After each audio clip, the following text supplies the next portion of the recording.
Hello, how we doing? Can you hear me? Can you hear me? Let me know. Peanut, stay here. Let me know if you can hear me. I'd love to get that thumbs up. Or a yes, or a something, or maybe there's a delay. Yes. Frank, thank you. First one. Audio good. Awesome. Awesome. Oh, losing my voice now. Welcome back to me, I guess. I'm home.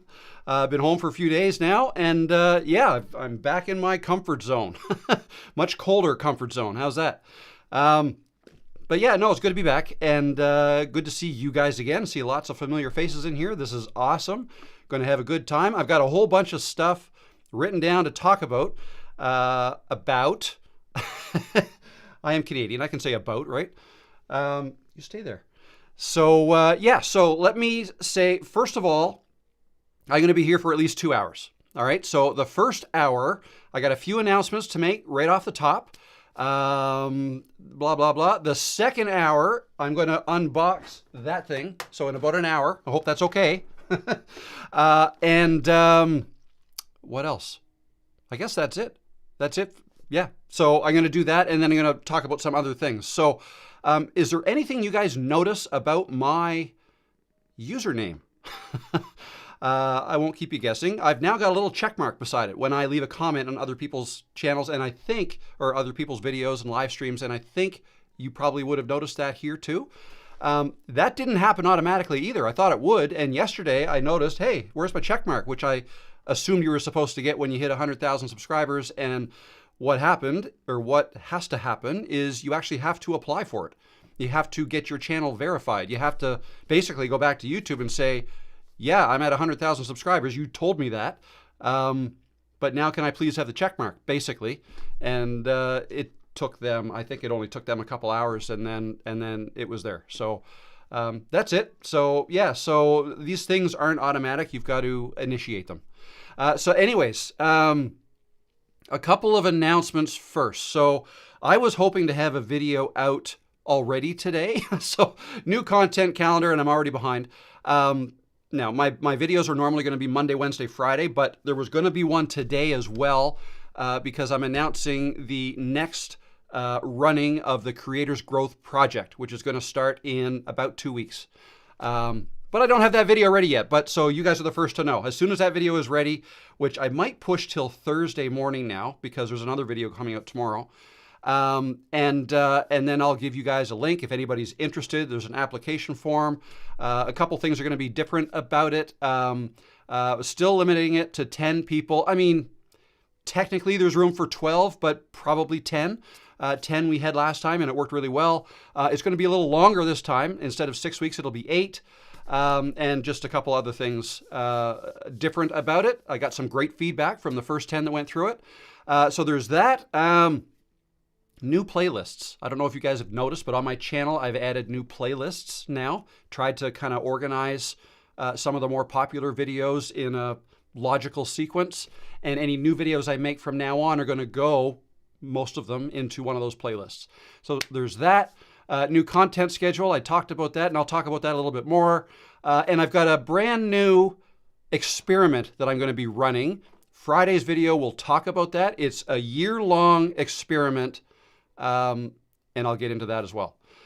So that all said, how we doing? Who's here? Let me throw some comments up on the screen. And yeah, so all day today, obviously I'll be taking, or not obviously, I'm telling you, I will take Q&A. So you guys have any questions, put 3 Qs in front of it and submit your question here in the live chat. And I'll try to answer as many as I can. All right, so who we got? We've got Scott here. Creating custom eCam profiles and importing them for different setups and situations is a great feature and skill worth checking out for any cam users, any eCam users. That is great advice, Scott, which I should take you up on, or I should listen to that advice myself, because my eCam got all messed up when I went down south. I was down in Costa Rica, and things were different. I didn't have my MacBook and 2 other monitors. I just had the MacBook. I brought this little monitor, but it didn't work. I brought the wrong power cord for it. So things were different down there. So yeah, that's a great advice. Great advice. All right, let's see.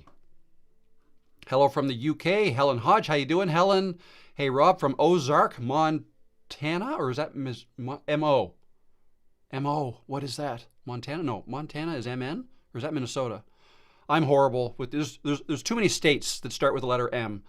So I want to say M-O is Montana, or is that? No, M-A is Massachusetts. Anyways, hello. Ozark, I was thinking like Ozark because I thought that might be Missouri because isn't that where that TV series was? I love that show with Jason Bateman. Hello from Maine, Liz Brown. How you doing, Liz? Hi, Rob and everyone. Frank, good to be with everyone after 3 weeks in Florida. Welcome back, Frank. Hope you got a lot of sun down there. Hello from Tacoma, Washington. I love my DJI Pocket 3. Awesome. Missouri. Annie just said Missouri. M-O is Missouri. Missouri is M-O. Attic artist just said as well. Mel, thank you. Yeah, I'm not very... So what is M-O? Oh, yeah, M-I is Mississippi, isn't it? Although that could be MP too, but anyway. Hello from Kenya, big brother. How you doing? Good to see you. Missouri, Missouri. Greetings from Oregon. Hello from Georgia. And there is an Ozark, M-O, Missouri. Okay, yeah, because I think that's where the show was filmed. Lake Ozark, or Lake of the Ozarks, I think it was called. Anyways, great series. Let's see. We got Portland, Oregon here. Hello from Denmark, the Wash and Go chick. Welcome from Denmark. Do you review gaming channels and giving tips? Not you. I don't do channel reviews in this live.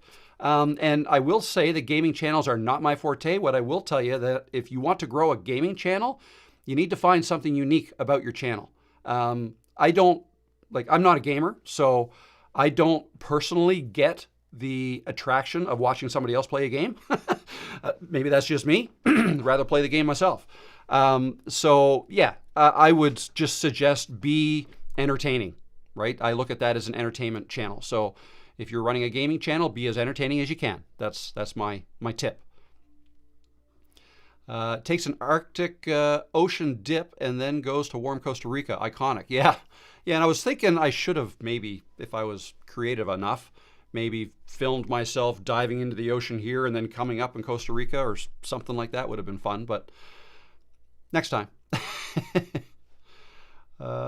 Excited to have caught you live from Fayetteville, North Carolina, chiming in with Ellen. Welcome, Ellen. Thanks for all your encouragement. It has been a huge help. 8 videos and figuring it out slowly. Awesome. That's the way to do it. MS is Mississippi. MS is Mississippi. What's MI? If it's not Mississippi, it's not Missouri. What's MI? Michigan. Michigan, of course. Michigan. Birmingham, UK in the house. Hello from the land down under. Hello, Australia. Let's see. Hello from San Antonio. We got people from all over. Northwest Florida. Land down under Australia. Yep. Oh, you're saying that many, many times. Careful. I'll put you in timeout. Hello from Maine. MI is Michigan. Yes. I did my first. Oh, here's a question. So here, let me sort by this. QQQ. Way too many states starting with M. How you doing, Heidi? Good to see you. All right, let's see. Here we go. Can you explain the Stream Deck Mini versus the Stream Deck Neo? And which do you recommend? What is the Neo? Is that something new?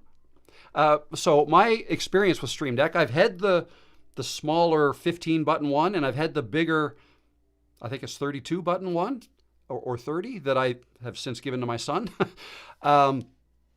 They're all the same. They're basically an extension of your keyboard that you can assign tasks to each button. Okay, they're really handy that way. I actually don't use either of those anymore. 1 second, let me switch to my iPhone and I'll go get it. So let me grab this and all right, say hello to Peanut. How you doing, Peanut?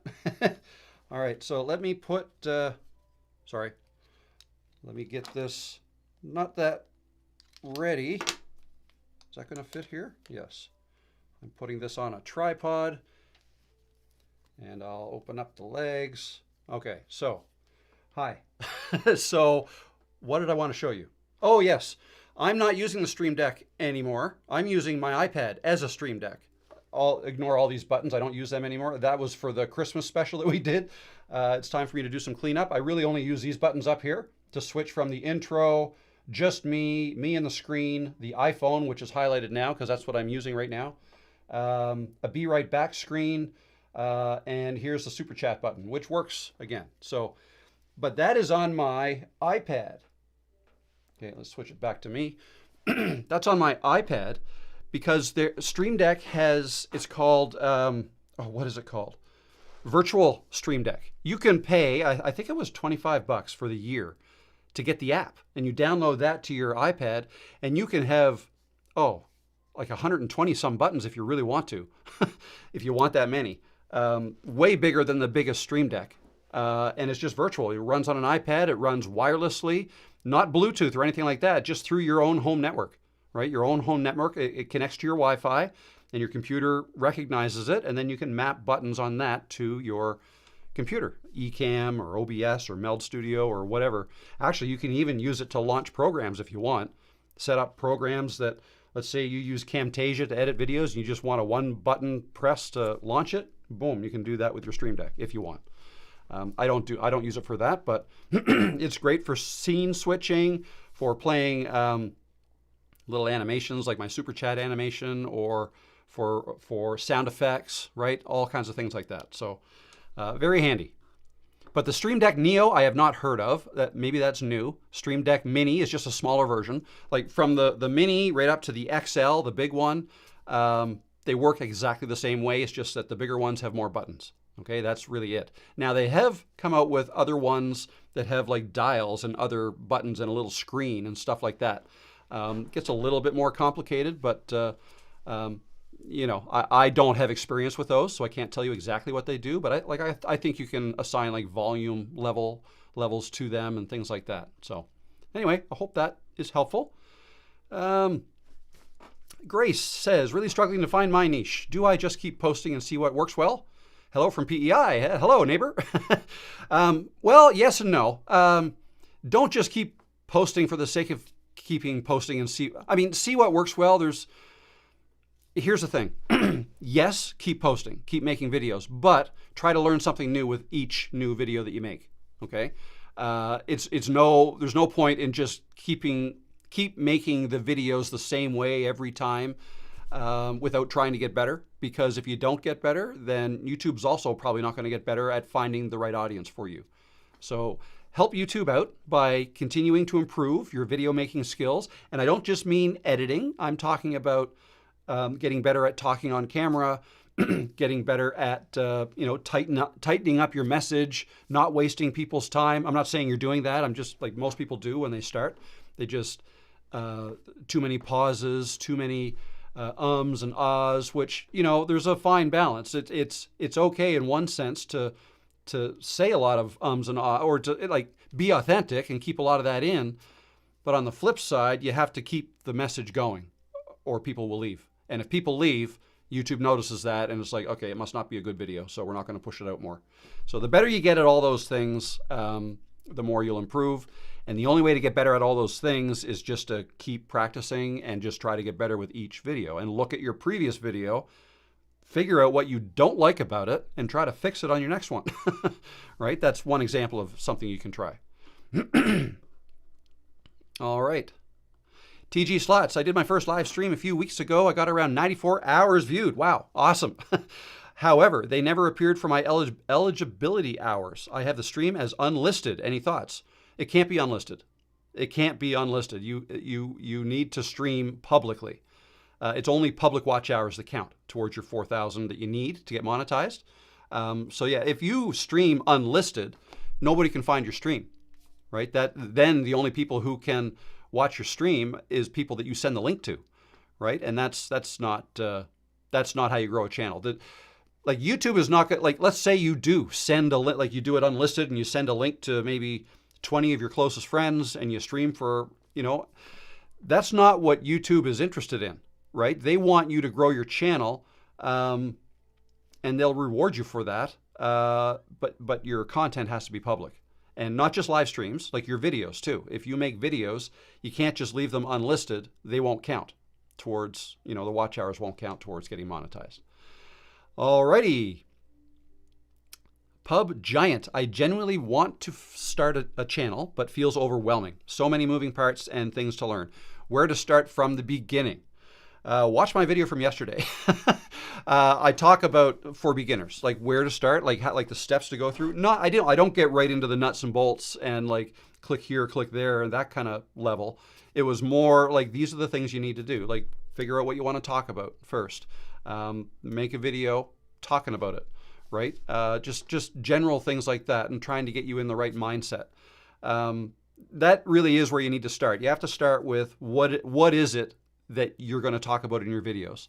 And if you want to grow a channel, what you talk about in your videos should be the same across all your videos, right? It should be like, keep it on topic. That's the best way to grow a channel. Because if you do that, YouTube will get better at finding the appropriate people to watch your content. All right. Let's see, what else do we have? And I'm going to talk a little bit more about the why I'm making some changes around here and what actually I'm going to be changing, and the types of videos that you can expect to see. But also, I'm making some changes already. I developed this like 54-week content schedule when I was in Costa Rica, and I already need to make some changes. So that's the way it goes. It's all good. All right, what else we got here? I recently pivoted from natural hair content to chronic illness and slow living lifestyle. How long does it take for the algorithm to adjust? It could take a while. The more content you make, the quicker that will happen. So if there are very different niches, it could take a long time. It all depends on how many people you have who watch your older content, like how many subscribers you have, how many regular viewers you have, that now, that they're there because of your first content, your natural hair content. That's why they're there.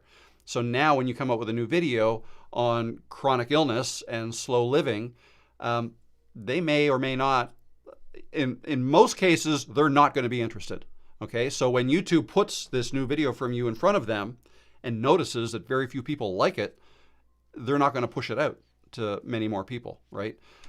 So it can take a while. So what you can do to try to kickstart that is post a lot of videos, like try to ramp it up, like start doing, go 3, even 4 a week for a while until, and if you can, right?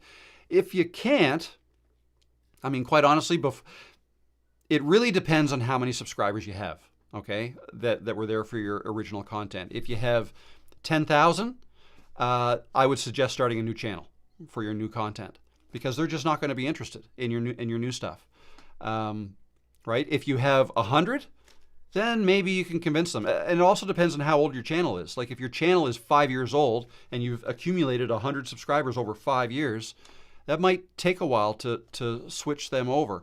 The more subscribers you have, the harder it's going to be, I think, to switch them, because it's not. You can't think of it. You're not converting your viewers, your subscribers, and making them interested in something new. What has to happen is you need to lose subscribers and then gain new ones, right? That's really hard to do if it's all these older subscribers who are the ones getting notified of your new content. So that's the problem with having multiple things on the same channel. Honestly, if your channel is not very big, I would lean towards starting a new one for your new content. And don't even tell the people on your existing channel about the new one. It can exist on its own. If people ask you, you can tell them. But anyway, those are my thoughts on that. And if your new content, and there's a lot of videos all on the same topic, right? And if you've got a lot of content ideas, it may not, and especially if you've gotten the practice of making YouTube videos from your original content, that means you're probably going to be hitting the ground running anyways with a new channel, and you'll probably grow it a whole lot faster than you grew your original channel. That right? Because you have experience already. So anyway, whatever you decide to do, good luck with it. My first video has some audio crackling, but the volume is low-ish. Wondering if I need a different mic or if it can be fixed in post. Yeah, you may be able. Well, the crackling, I don't know. That suggests to me, like if it's clipping is what it's called, like distortion. That is next to impossible to fix in post unless you can find some AI tool that can do it. But honestly, I haven't looked for one in a long time. It's generally easier to turn up the volume in post, like in editing, than it is. Well, no, you can turn it up or down. But if you've got distortion, it's hard to get rid of that. That's a hard thing to fix. Whether or not you need a new mic would depend. Like some mics allow you to adjust the gain inside the mic, right? I use the DJI mic. I actually just made a video before I did this live, and I clip it right here. And I clip it there, or I attach it here with a magnet. Put the magnet under my shirt, right? And I know that works well with the levels that are set. Actually, it's the factory levels. I've never had to adjust my DJI settings. But if you do have to make adjustments, make sure you always put your mic in the same place. If your mic is not the type where you can adjust the gain or the sound levels, then you do it manually, physically, by moving the mic. Closer to your mouth will be louder, but careful. If you're too close, you could get clipping or distortion. And if you're getting that and you can't fix it in your past video, then just remember, the next time you make a video, move that mic a little bit lower, a little further away from your mouth, to avoid that. Okay, so a couple things on mics. Solo Retired Life. It's Leanne. How you doing, Leanne? Good to see you. Quick question. When you are filming with your phone using the back camera, are you using the phone's camera or a camera app like Blackmagic? I'm struggling with focusing. I just use the phone's regular camera app. I use an iPhone 16, and I just use the camera app. I don't use a special app. And in the camera app, I just use the regular settings. Like I think some iPhones will have like cinematic mode and things like that. I don't get into that. Or ProRes, I don't get into that. I film at 4K, 30 frames per second. Video, regular settings, autofocus, so it focuses on my face no matter where I put it. And that's it. That's it. And yes, I do use the back camera, so I can't see any of this, right? Like my phone, here's my phone here. I will turn it on here. Well, actually now it's in sharing mode because I can use it as a webcam here. But when I put it in camera mode, I make sure it's set to 4K 30. Right? And then I'll press go to record it. I make sure it's horizontal and not vertical, because if you press record at vertical, even if you do that afterwards, it stays vertical and I then have to fix it in post, right? So I make sure it's horizontal, press record, and then I turn it around and I start talking to it. The back side, I start talking to that, right? So I can't see myself, but that's fine. It means I can look at the lens and I don't have to be distracted by my own ugly face. So there you go. There you go. Do you have a recommendation for the minimum length of first-time live stream when you're just getting started? I mean, the correct answer is as long as you want, right? As long as you can comfortably talk and be, engaging as you can. Like, when I first did it, I think I went live for over an hour, but I had over an hour of stuff to talk about. And so yeah, there's really no suggestion. I mean, if you only go live for 5 minutes your first time, that's fine. That's still a win in my book. That means you did it. You've tried it. You've done it. It's practice, and you're going to feel a whole lot better about doing it in the future now that you've got one under your belt. So that's fine. But the longer you can stay live, the more chances other people might find you, and that's a good thing. And also, the longer you're live, if more people do find you and you start getting questions asked, you can easily extend the time you stay live if people are asking you questions. Then you just answer their questions. Or, don't be maybe you don't know all the answers, and that's fine too. I've said many times, as many of you are witness to, I'm sorry, I don't know the answer to that. Excuse me.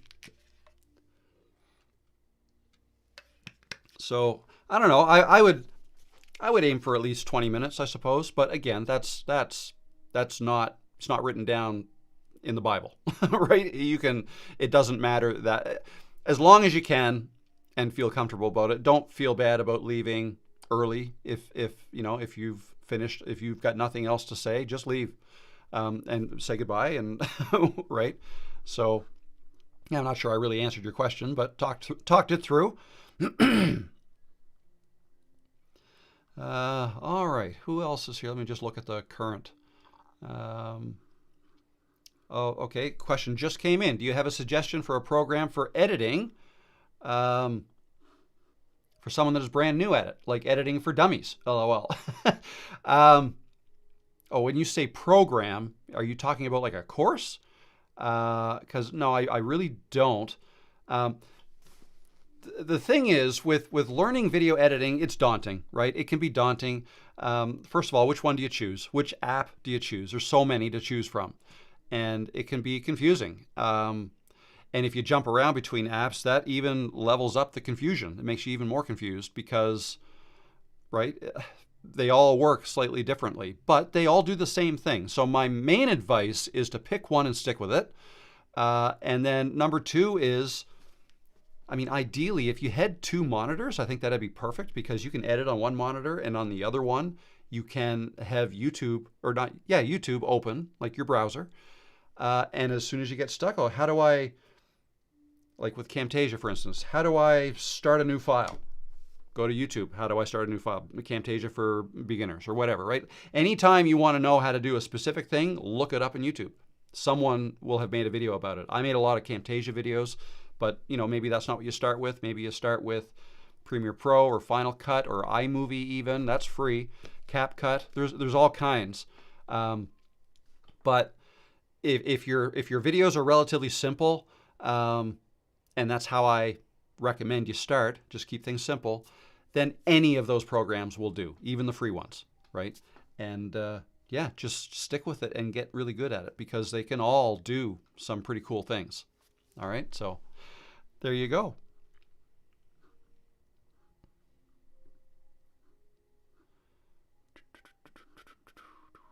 All right, let's see now.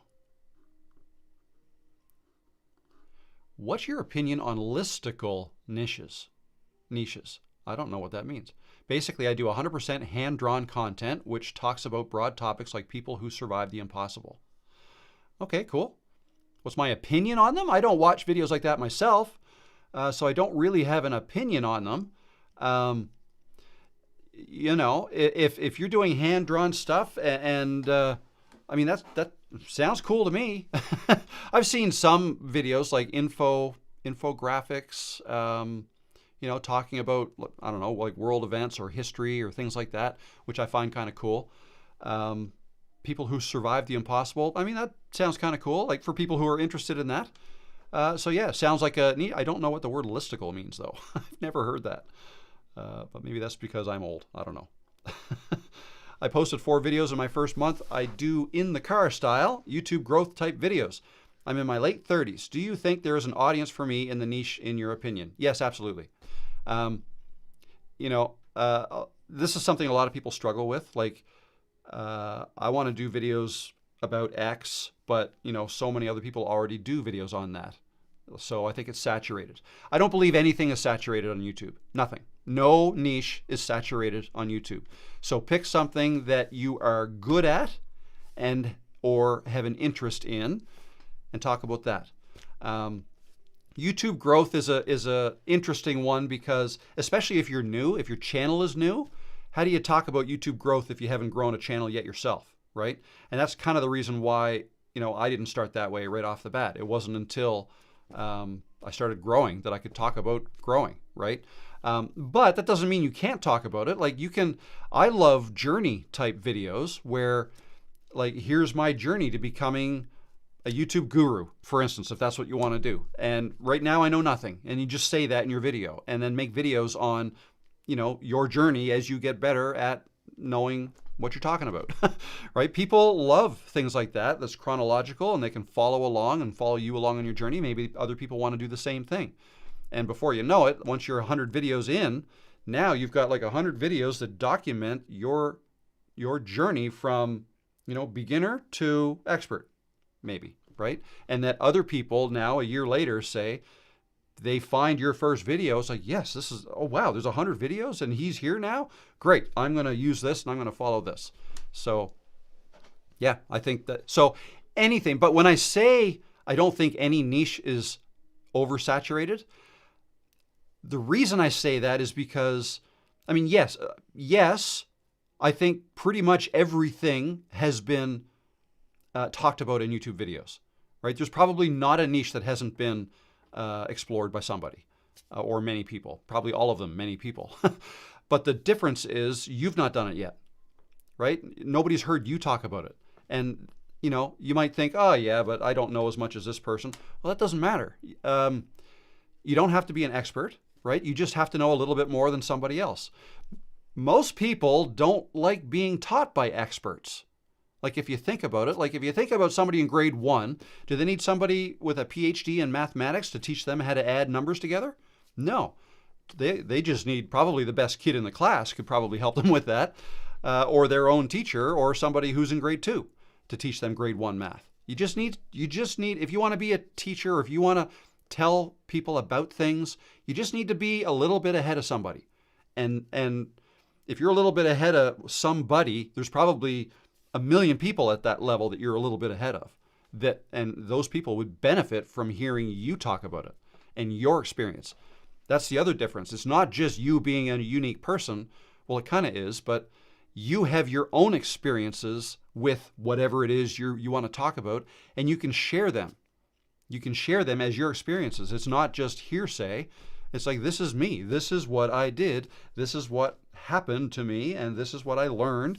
And maybe you can learn from my lessons, my successes, my failures, or whatever, right? So there you go. There you go.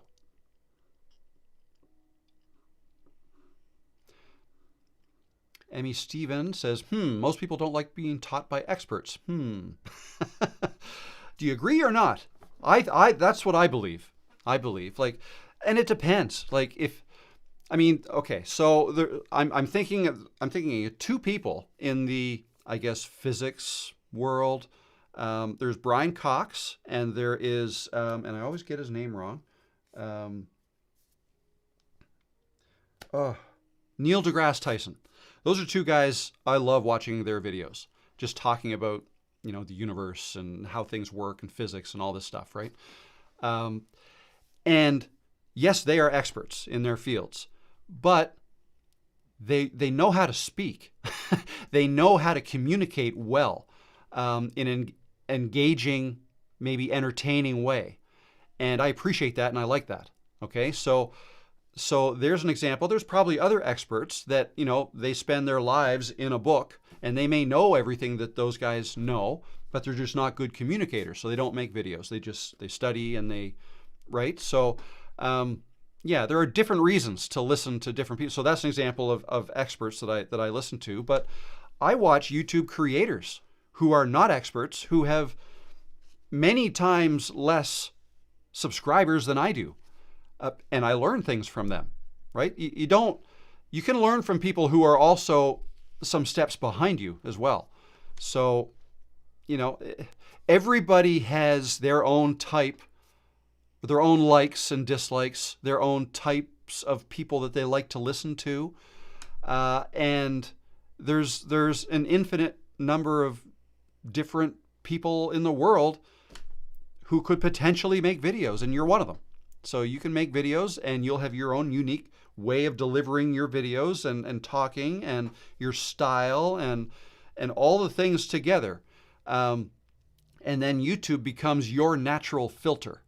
Okay? Because when you make a video in the only way you know how, your way, right?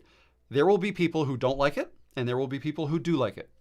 And I'd be willing to bet that you, and when I say you, I mean everybody who's watching, myself included actually, you will likely, if you watch your own video, you'll likely fall into the camp of people who don't like your video. People tend to not like their own videos. Okay, they don't like the way they look or sound or just what they've done. They'll look at it as like, oh, I could have made that so much better. If I only knew how to edit better or whatever. If I only knew how to talk to the camera better, whatever it is.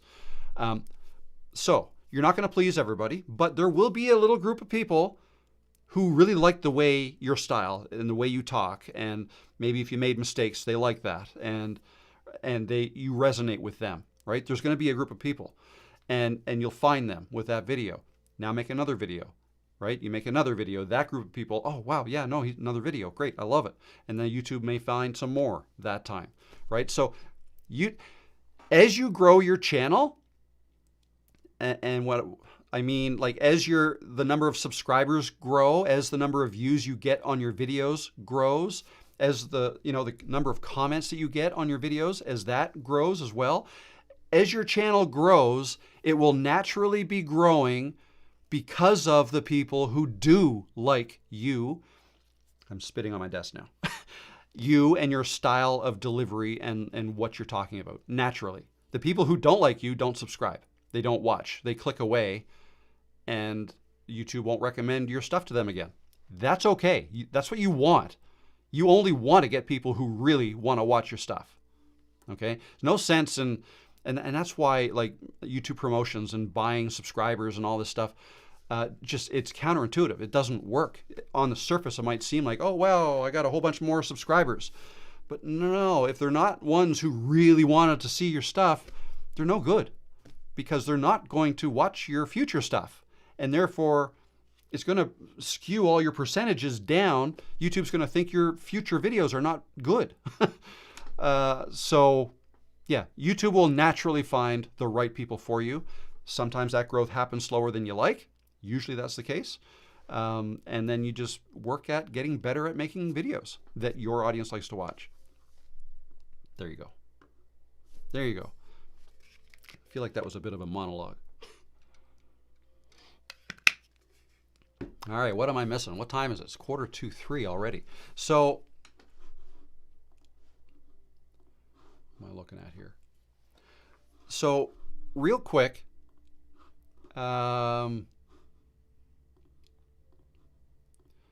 what am I? Sorry, bear with me one second. I want to bring that down here. Okay, and I'll put that back there. All right. YouTube is so much fun when you are your authentic self, Kendi says. Absolutely. And it's so much easier to be yourself than somebody else. I can tell you that too. Catherine's here. How you doing, Catherine? Good to see you. One Take Adventures is here. Lisa North is here from Tasmania. Welcome, Lisa. Good to see you. Oh, and that reminds me, I got a few messages this morning. Somebody else was impersonating me overnight. I guess I woke up to a few messages this morning. So just so you guys know, I will never, ever reply to comments with a WhatsApp number and ask you to contact me. If you see that, it's not me. And don't do it. Okay. I actually only started using WhatsApp when I was in Costa Rica because my iMessage wasn't working down there. Because I didn't keep my phone number. I bought a Saley eSIM while I was there, so I didn't have my phone number, but I had data. Anyways, and I got used to using WhatsApp, which is pretty cool. But I think WhatsApp is more popular elsewhere in the world, not as much in North America, or maybe it's just Canada. But anyway, so yeah, no, I will never ask for that. So if anybody got a message like that, ignore it. Now, I never saw, a couple people sent me the image of that message, so I know what it looks like, but I tried to go see it and it was gone already. So I think one of you, before messaging me, reported it, which is exactly the right thing to do. If you ever see a message like that, report it to YouTube. They will investigate, and in that case, they'll likely ban that channel. It was a fake channel with my name, but then a bunch of numbers and letters after it. So yeah, it had already been banned by the time I was aware of it. So, but yeah, that's the right move. If you ever see something like that, just report it. I won't ever ask you for that kind of information. Alrighty. Let's see. Canada, Philippines adventure. What camera is he using? He meaning me? And do you know what mic he is currently using? Okay, so if it's me you're talking about, I use the Synco Mic D2, or Synco D2 mic. And I have links in the description of all my videos that have a link to this if you're interested in seeing it. And it's plugged into the Focusrite Scarlett 2i2 audio interface. That's how you get a mic like this plugged into your computer, because the audio interface then plugs into the computer. That's what I use for my audio. My video, I'm using the ZV-E10 by Sony with a lens on it that's by Sigma, 16 millimeter lens, f1.4. Is that it?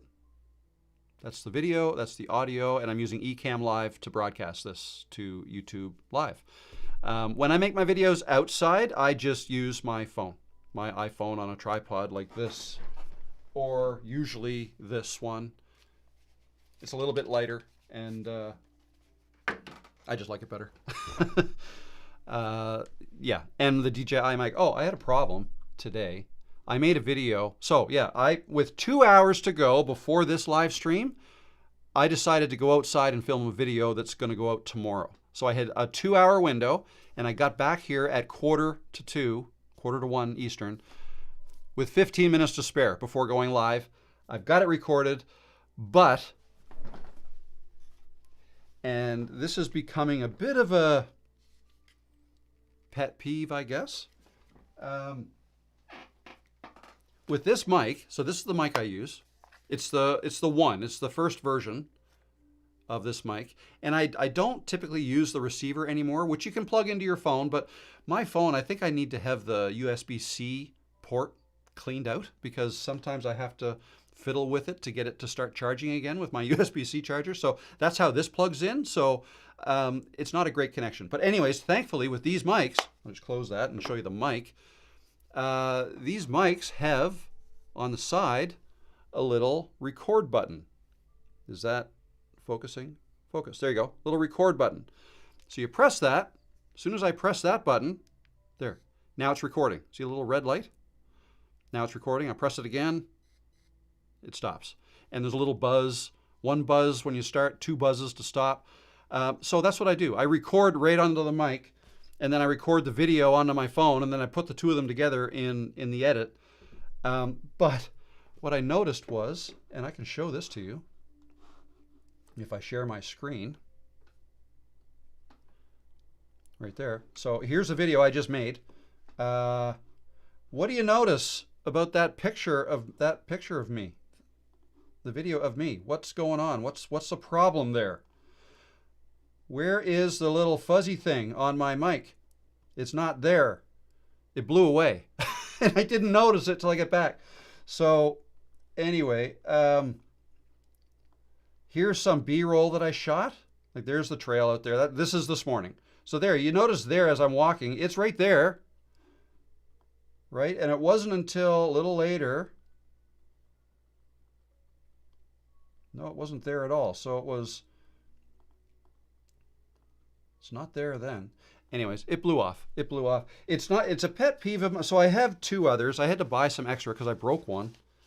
And you can buy them. I think they were like $5. They weren't much. Here they are here. And it just kind of snaps on. Oh, sorry. There. It just, so this just kind of there's a little clip on it. And you press it on and then give it a twist. And then it's on. But it twists off so easily. It's not a very tight connection, which I don't love. Maybe I got a faulty one, but anyways, I'm gonna have to address that because I love the mic. Mic sounds awesome, and thankfully I don't think there was much wind today. So if I play that, will you be able to hear this? I want to talk about in your video, and you may have a hard time remembering what you want to talk about. So see, there's a little bit of wind noise there. So. Anyway, tomorrow morning, that video will be out. And the audio will be less than ideal. It'll sound good until the wind comes up. Scott says the wind guard on the DJI 2 attaches more strongly than the 1. Well, you know what? That might be... I was wondering about that. There's the 2 and now the 3 as well, I believe. Yeah, I want to. I was wondering that, so yeah, that's a few $100 though, isn't it? I might have to do it. It's a write-off, right? Business expense. Feely, oh no, the fluffy wig flew off. Yes, it did. Yes, it did. You lost your dead cat. Yeah, well, I have 2 more dead cats, so we're all good. I got an alive cat and now 3 dead cats. I had 4. Anyway, I know where it blew off. It's on the top of the hill, a couple of kilometers away. Let's see. Karen is here. How you doing, Karen? Good to see you. Climbing Rob Mountain. Yeah, Rob Mountain. Yeah, I should make a little sign and stake it. Claim it as my own. But that's good to know if the wind guard on the DJI-2 attaches more strongly. That's great. Late, but I'm here. I'll catch up. Grandpa Chuck. Welcome, Grandpa. Join the stream at a crazy time talking about dead cats. Yeah, not real dead cats. These dead cats. Call it a wind guard or a wind muff. I've heard it called that as well. All kinds of names for it.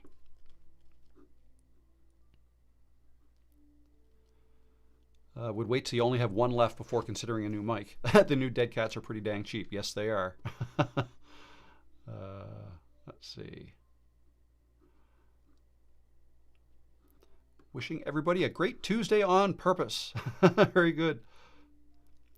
WhatsApp is very popular with scammers. I get spam from WhatsApp constantly. Really? Okay. Interesting. Interesting. Hello, Rob. Just started my cooking channel in January. 270 subs. Any advice on growing faster? Well, let me just say, if you just started in January and this is early March and you have 270 subscribers already, you're doing something right. Keep doing what you're doing and try to get better as you go. I mean, that's the #1 advice. Just try to get better with every new video you make. Okay, that's the main thing. Other things that will help your channel grow is if you start developing a community. And by that, I don't necessarily mean starting up a school community or Kajabi community or circle community or things like that, which you could eventually do. But encouraging people to join you in the comments section, ask you questions, or you ask them questions to try to get people to answer in your comments, right? Try to get people to engage there because YouTube loves that. But not just YouTube. YouTube loves that, therefore they may promote you more, but also people love that. People love it when you respond to them, when you engage with them, when you try to make it a two-way conversation instead of you just talking to the camera. Try to have a conversation with people that they will then have to answer you in the comments, right? That builds community. You'll start to notice the same people coming back each time you make a video, which is awesome. And then if you want to level it up past that, get into live streaming. That will really help. 270 subs, I wouldn't wait any longer. I'd get into live streaming. I'd add that as a weekly thing. Now, I don't know what your schedule is or anything, but even if you're only making 1 video every week or 2, start doing live streams. Like that will really, that's when you can advertise them in your videos. And in the live streams, you can talk about the videos you're working on and the ones that you did last week. And you can take people's questions live, like I'm doing right here, right? People love that. And then you're growing a community, which you could eventually turn into something greater if you want to, or it'll just help level up the growth of your channel. But even if you don't do any of that, and if you just kind of keep doing what you're doing, as long as you try to get better at making videos and you stay relatively consistent, growth typically isn't linear. It's typically exponential. Like it will start to grow. The rate of growth increases as well. It accelerates, okay? You got 270 subscribers in 2 months.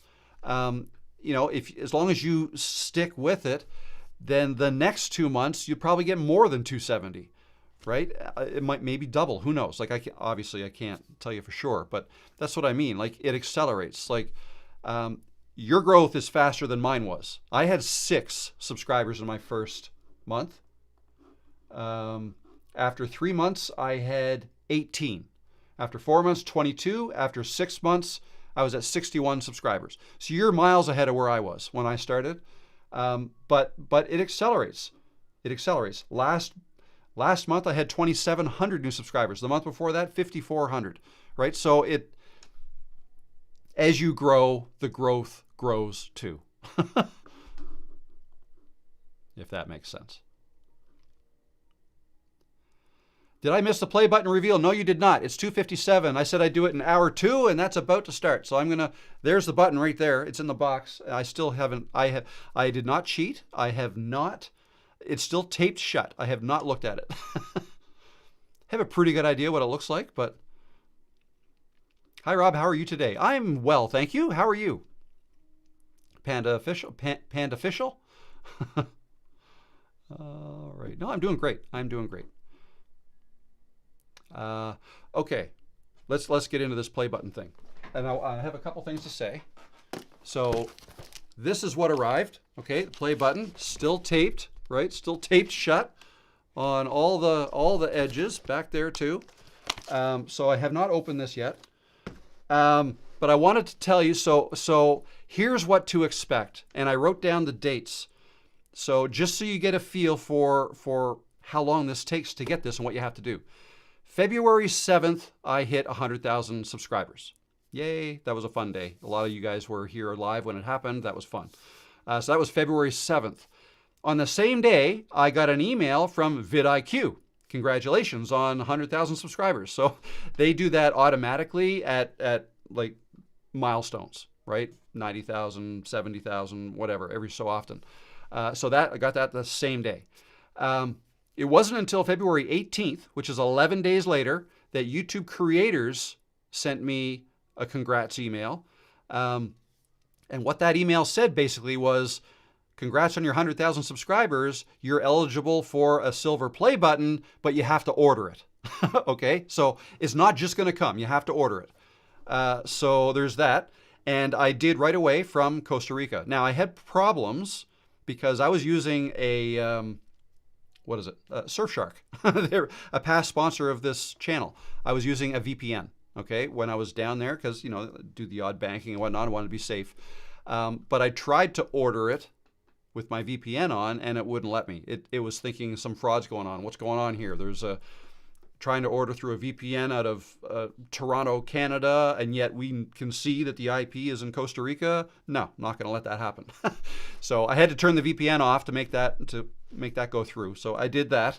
That was the 18th. So I did that the same day, February 18th. 3 days later, I get an email from them again saying, well, actually, no, right away, I got a confirmation that the order went through. But 3 days later, I got another email from them saying, we know you've ordered your play button. Would you like more? So this I was not aware of, but you can order more than one if you want. I didn't. So I didn't go far enough to know what the cost would be. I presume I would have to pay for them. But like, let's say your channel is not just yours. Let's say it's a business channel and you have a team of a bunch of people. Maybe you have some managers and whatnot, and you want that play button displayed, in their offices as well, because maybe they make videos for your channel, right? So in that case, you can order multiple. They would all be the same thing. So I didn't know that. So I thought you'd be interested in that. February 27th, which is 9 days after I ordered it, it arrived. It got here, arrived here in Canada, ordered from Costa Rica, and shipped out of the States. I forget where in the States. I don't even think it's...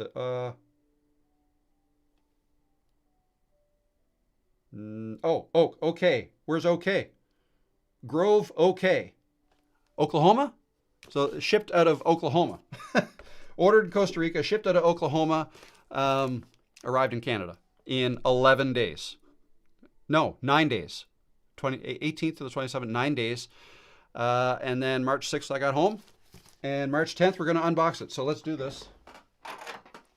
Isn't this what you're supposed to do? Unboxing. Knife. Peanut's excited. All right, let's unbox this. So we'll go cut that, cut this one. Got to hold it up so you guys can see. Put that away so I don't cut myself. All right. Oh, I got a super chat. Sorry, I got to stop this. Thank you so much for the super chat, Kendi.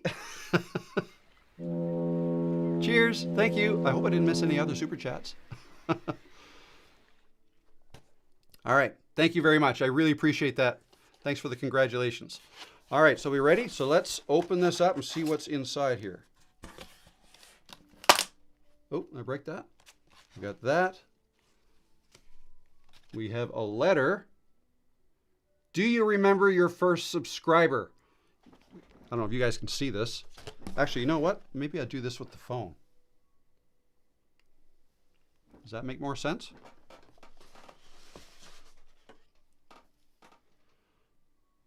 There you go. Do you remember your 100th your first subscriber, your 100th?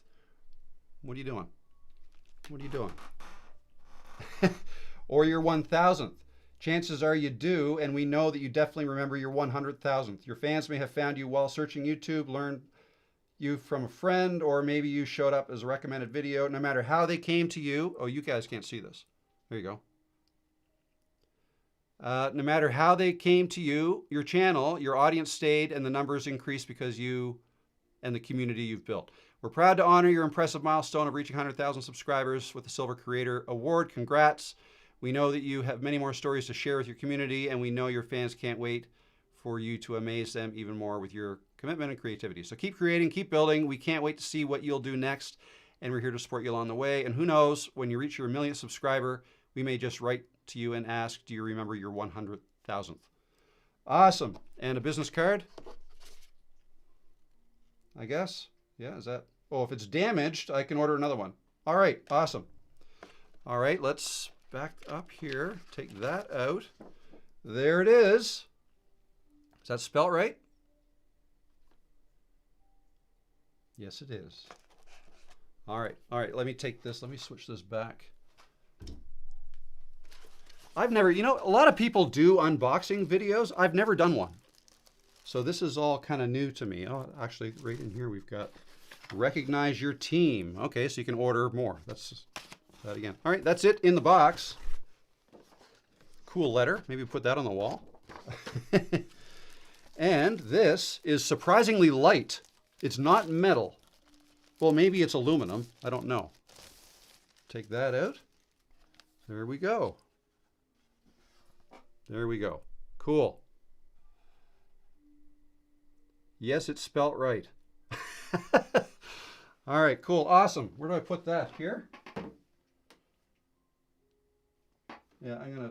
It can't break. It can't break because it's very light. There you go. I have to stand over, or I have to sit over here now so you can see that. So anyway, that's pretty cool. That's pretty cool. A little bit anticlimactic, I think. Like it's, but it's still kind of cool. Team Peanut and Rob. Yeah, I should have put her. What's she doing? You want to leave? Here, come on up. Oh yeah, I know. Oh no, I got this in your way now. There you go. Put this over here. Oh, Peanut, what are you doing? All right, stay down there then. Okay, so that's that. That's that. Is this your first award? I thought they gave them at 10K. Nope, 100K. That's my first one. I think they might have sent, oh no, that's through vidIQ. vidIQ will send like congrats on 500 subscribers, 1,000, 1,500, 2,000, 3,000, like at all the intervals. You get these emails if you're signed up with vidIQ. But yeah, no, you don't get a play. So you get a silver play button like that at 100,000, and you get a gold one at 1,000,000.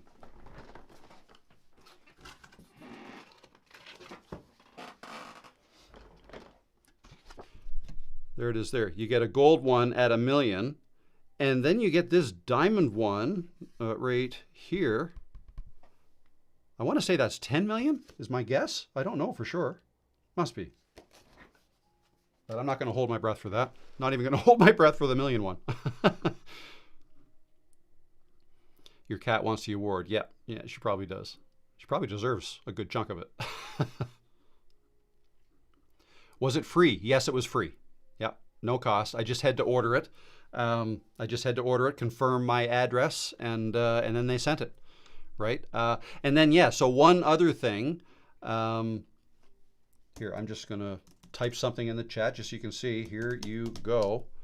There. So if you look at my name is going to look different. My username in the chat is going to look different than everybody else's anyways, just because I'm the host of this. But notice there's a little check mark beside my name now. That's something else that you get when you hit 100,000 subscribers, but again, not automatically. I had to apply for that. It was yesterday that I noticed I'm at 102,200 or something right now. And I noticed, I don't have a check mark yet. I wonder why that is, or maybe I was wrong in thinking that that's when you get it. So I did some research. It says, no, you do get that, but you have to apply for it. You have to get your channel verified, which I thought was an odd thing for them to say. Like, I verified my channel way back to get it monetized. Like, what do you mean I have to verify my channel? But it's just another step. You just have to do it. And you do it from within YouTube Studio. Or actually, no, it's through Google. Said, yeah, I'd like you to verify my channel. My name is this. This is my email address, and this is my channel name. That's all I had to submit. And within a few hours, they came back and said, yep, you're verified. And I checked, and the check mark was there. So that's that. That's how that works. Can I see the chat comments if I watch this later? Yes, as long as, and I did, but as long as the host of the live stream, when I set up this live stream, as long as I checked the boxes that said, like, please keep the chat replay, right? As long as I did that, and I always do, then the chat replay will be there afterwards, but not right away. It usually takes, and I don't know why this is, but I think it takes like upwards of 12 hours before the chat replay becomes visible. So yeah, the chat replay and the transcript, it takes time for YouTube to get that all set up. But yeah, within 12 hours or so of this live stream ending, the live chat will be back. Will be there. Okay. MI equals Michigan, MS Mississippi, MB Manitoba. That's right. Yes, MB Manitoba. You're a legend, Rob. I don't know if I go that far, but thank you for the compliment. All right, let's see. What other question? What else I have written down? So just a reminder, anybody who might be interested in the Creators Growth Project, and I know there's a couple people in here who went through the last running of that program. That was mid-December through mid-January. It was a 6-week program. The next one is going to start in about 2 weeks, and it's going to be an 8-week program, and 10 people again. Maybe 12. Like, technically there's room for 12, the way I'm kind of redoing it this way, but probably 10. We'll see. It'll depend on the 10 as well, if they want to see 12 in there. But yeah, so that's going to be running. So I was hoping to get a video out today. Didn't happen. And it won't be tomorrow, because tomorrow the video I filmed today will be out. So look for that Thursday morning if you're interested. And as I release that video on the channel, that's a great example of a video that's not going to do well, because it's not a typical, this is how you do this. It's not a how-to video. It's not a me sharing my thoughts video. It's a me trying to sell something video. And they don't typically do nearly as well. You know, the people who are interested in it will watch it. But anyways, so that'll be Thursday. I'll talk a little bit about what's involved. There will be a link to an application form if you're interested. It's by application only, and then we'll go from there. So if you're interested in that, look for that. What else do I have down here? The new year. So yeah, I'm about to embark on an experiment, and it's a little different, and yet it's not different. It's kind of integrated with my new content calendar. I've created a content calendar, which already I want to update it or revamp it a little bit.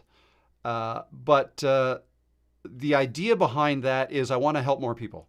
Okay, I'm getting the feeling that over the last many months, I'm reaching the same people all the time. You guys love the content, and I love you guys for it. Like, it's awesome.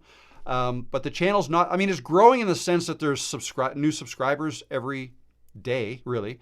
But monthly views are pretty much the same and have been there. Where they are now is where they were a year ago. Okay. What I want to do is so that tells me that the same people are watching all the time, which again is great. We've built an awesome community and I want to keep building that. But I want to reach more people. I want to reach new people. So some of the videos I'm going to be making, you may notice, not all of them. I'm still going to be putting out the same quantity of videos that I had been of those. I didn't word that. I have a hard time formulating sentences sometimes. The thought is in there. I just have to put it together. So I had been making 1 to 2 videos a week for the last 6 months or so. 1 to 2 videos a week. I'm going to continue making 1 to 2 videos a week on the same types of things that I've been making, sharing more thoughts, trying to help as much as I can. Okay? Same format, walk and talk, outside, on the trail, on the hill, on the beach. Very few in here. This is typically mostly live streams now, or if it's a how-to video that I have to walk you through something on screen, then I'll do it in here. But other than that, I try to do most of my videos outside.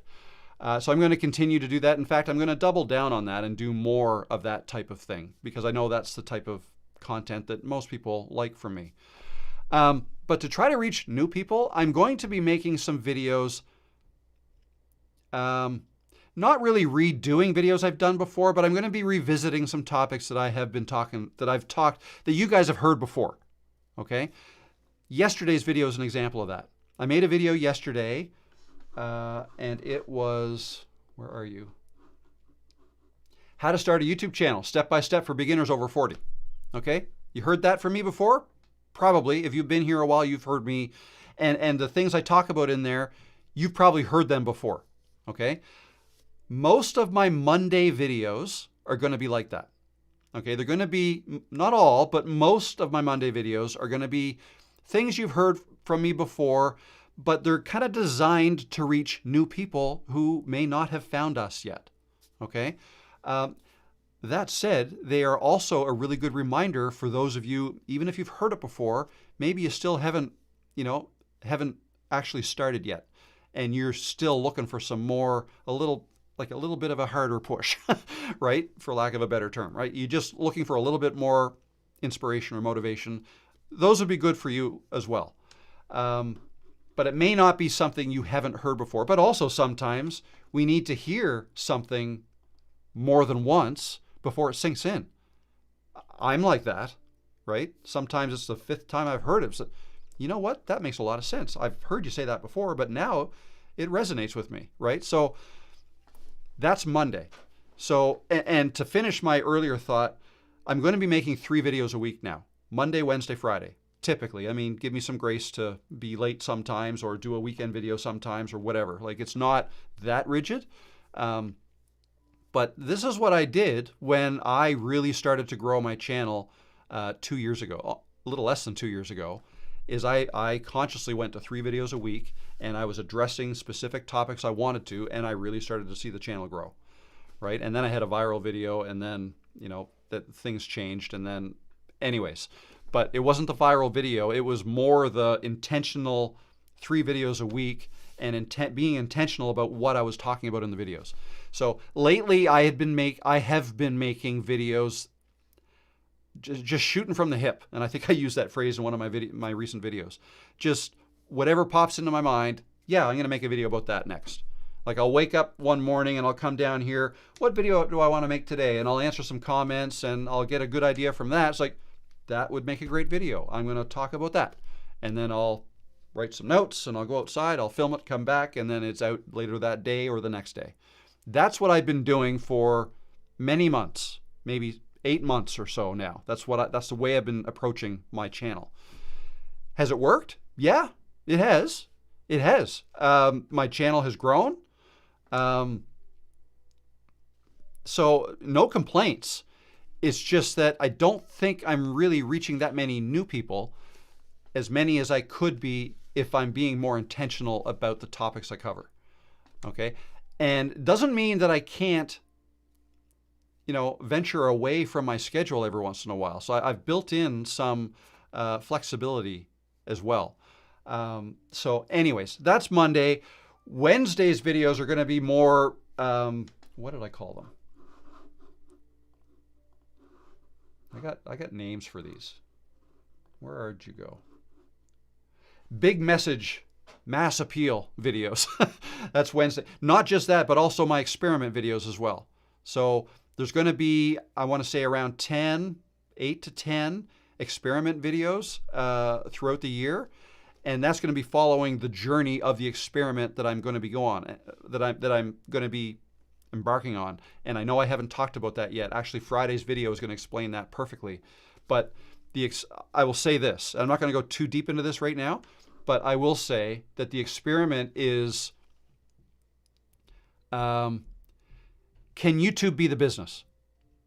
Can YouTube be the business?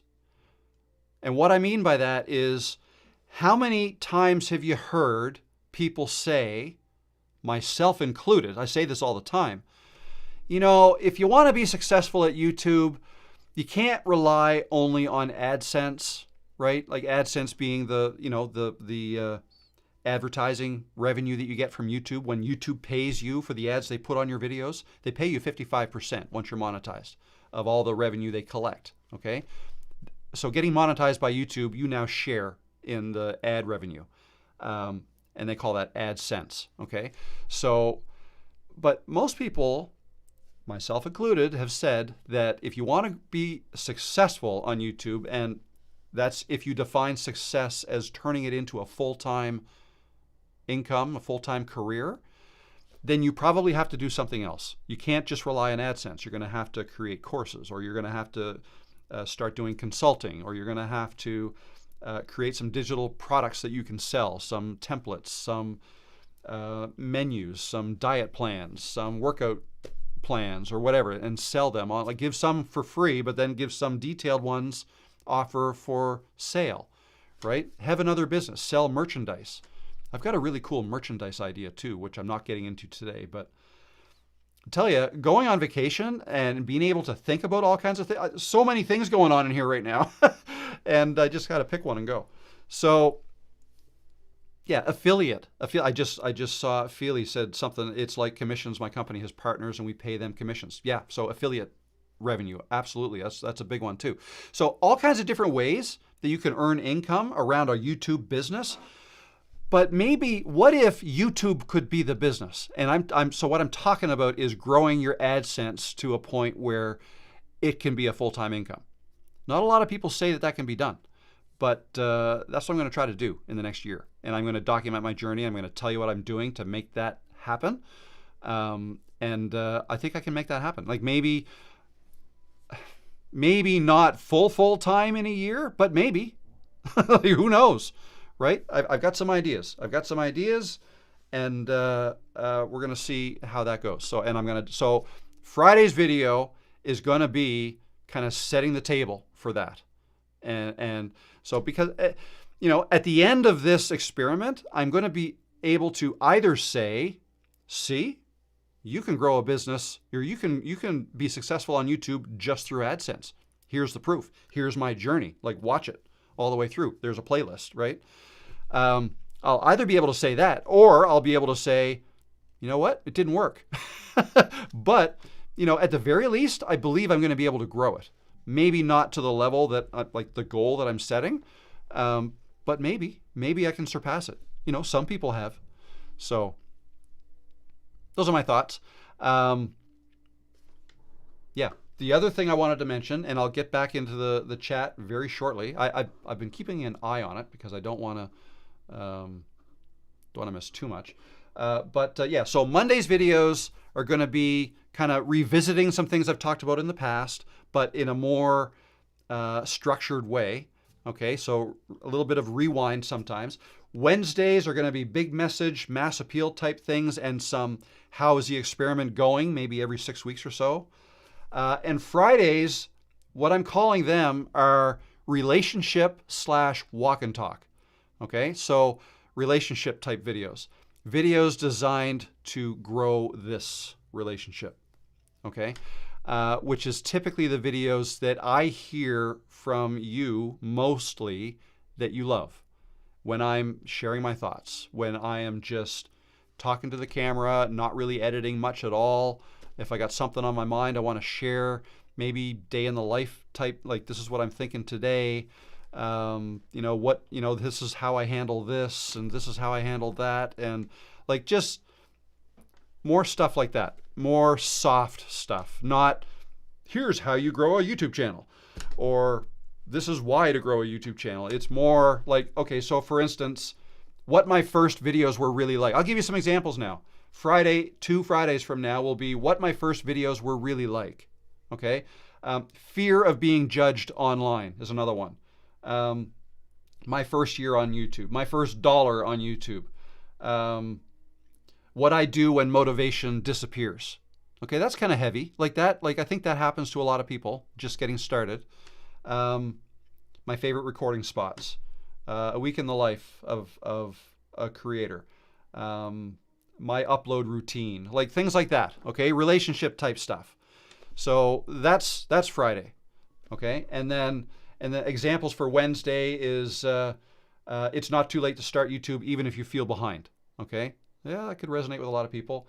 Why your life experience is your biggest advantage. Okay, just some examples. All right, so and then yeah. Anyway, I feel like I've talked about that a lot today, maybe too much. Let me kind of gauge where you guys are at and kind of go into the chat.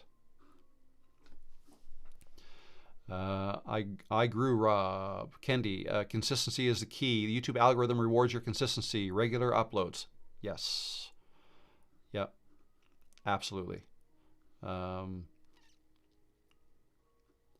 Yeah, my motivation plummeted after about 8 and I quit. Yeah, so, and that's a big issue. That happens to a lot of people, right? How many people do you think started YouTube channels and just never followed them through? 8 videos is not enough. You know, it's very rare that somebody's first video or one of their first 5 videos is a breakout video and does amazing. It's rare, okay?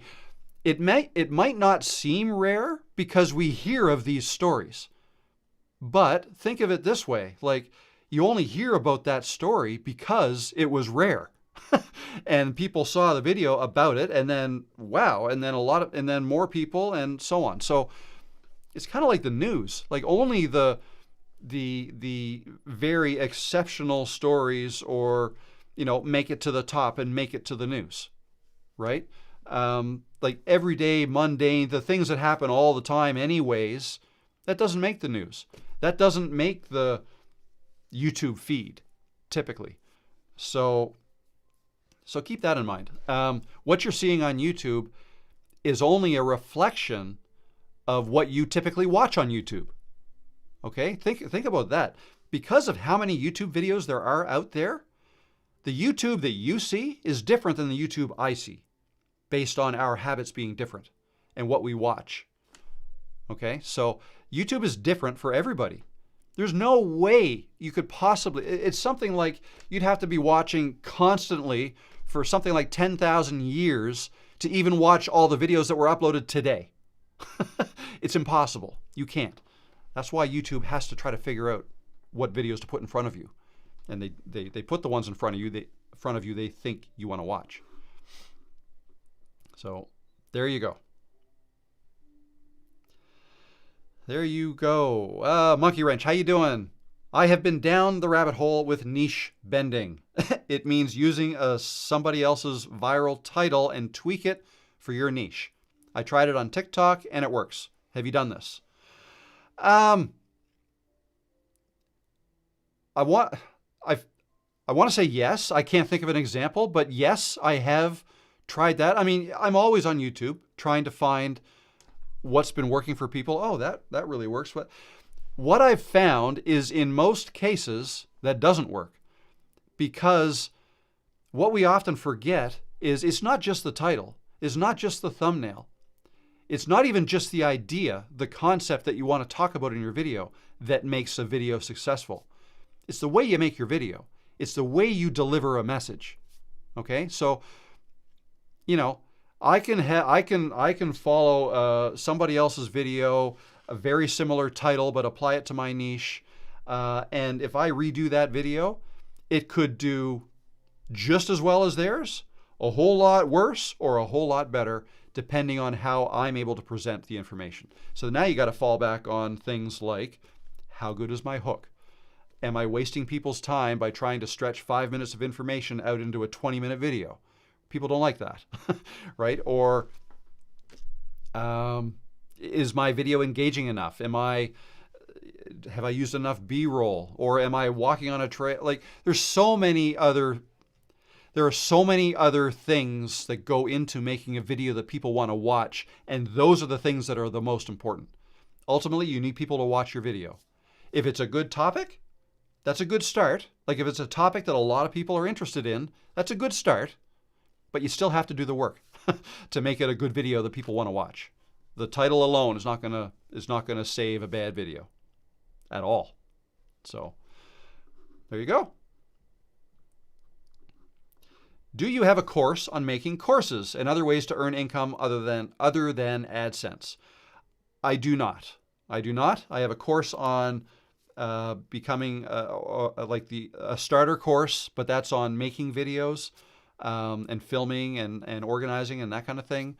And I have a course on camera confidence, but not a course on different ways to earn income. We talk about that in the Creators Growth Project, but no, I don't have a course on that. Rob, you're inspiring. Thank you. I'm glad you think so. Any secrets to just cutting the cord and uploading imperfect content? This is hard because it's up to you. I can't say anything that's going to convince you to do that. Okay, that's something, actually, I think that's a little bit more, now that I think about it, I think that's a little bit even more profound than I even thought it was. But I can make the perfect videos that give you the best reasons on why I think you should start YouTube, why I think you should start today, and what you can do to make it happen. But ultimately, it's up to you. You've got to do it. You've got to cut that cord. I can't cut your cord for you. I can only give you a little bit of advice here and there and tell you what it's going to be like and what I did to make it happen. But you got to cut your own cord. That might be a future video title. Type. Let's write that down. You got to cut your own cord. So whatever you got, yes, you can find inspiration and motivation from other people, and hopefully I'm providing you some of that. But it ultimately comes down to you. You have to just do it. And all I can say, I've said all this before, but what's the worst that can happen? What's the worst that can happen if you post a video and people don't like it? The worst that can happen is people don't like it. That's it. You can delete it if you want.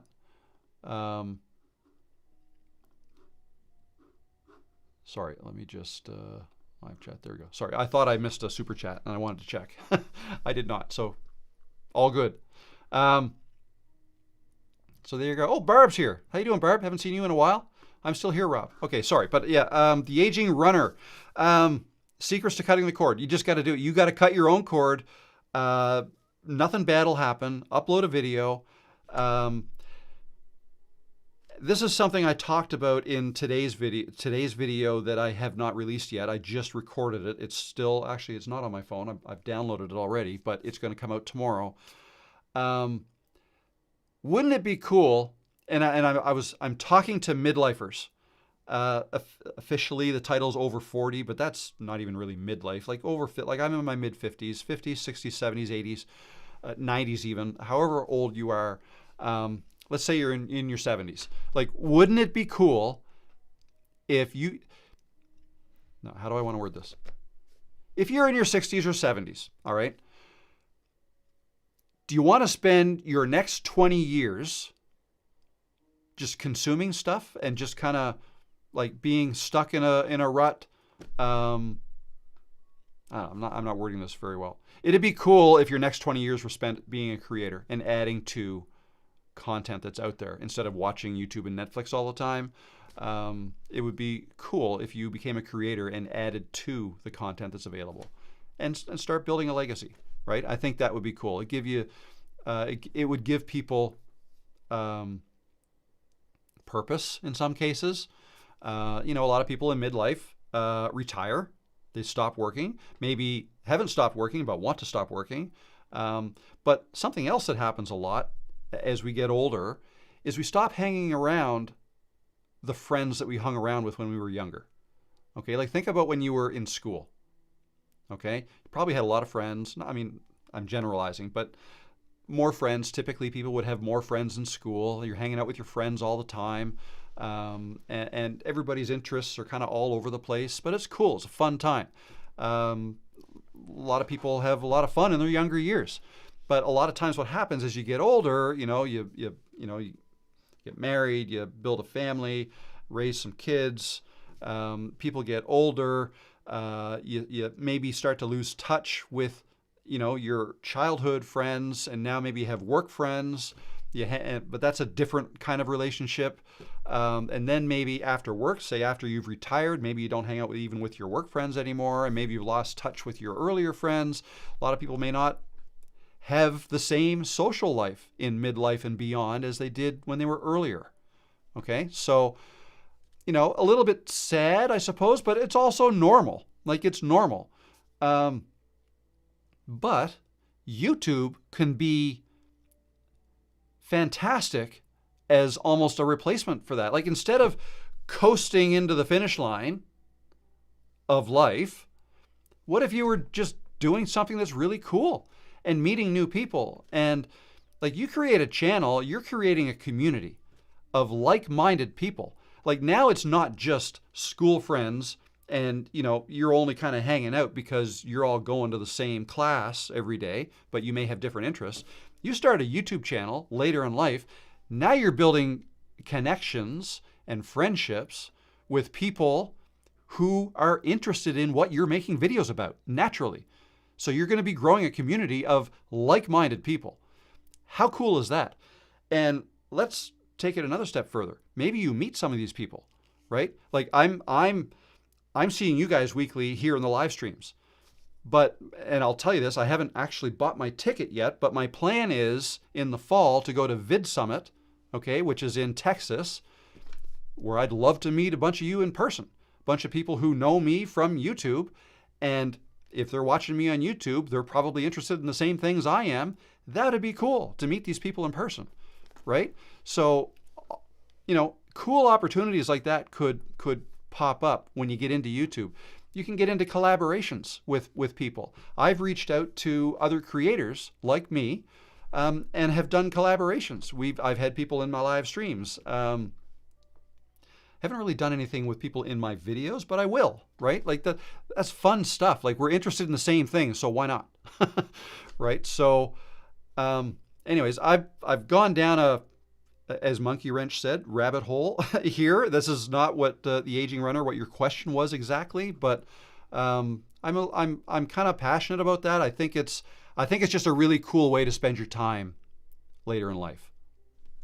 One of the main reasons I think starting YouTube later in life is a fantastic idea. Keeps your brain sharp too. Keeps you thinking, keeps you focused.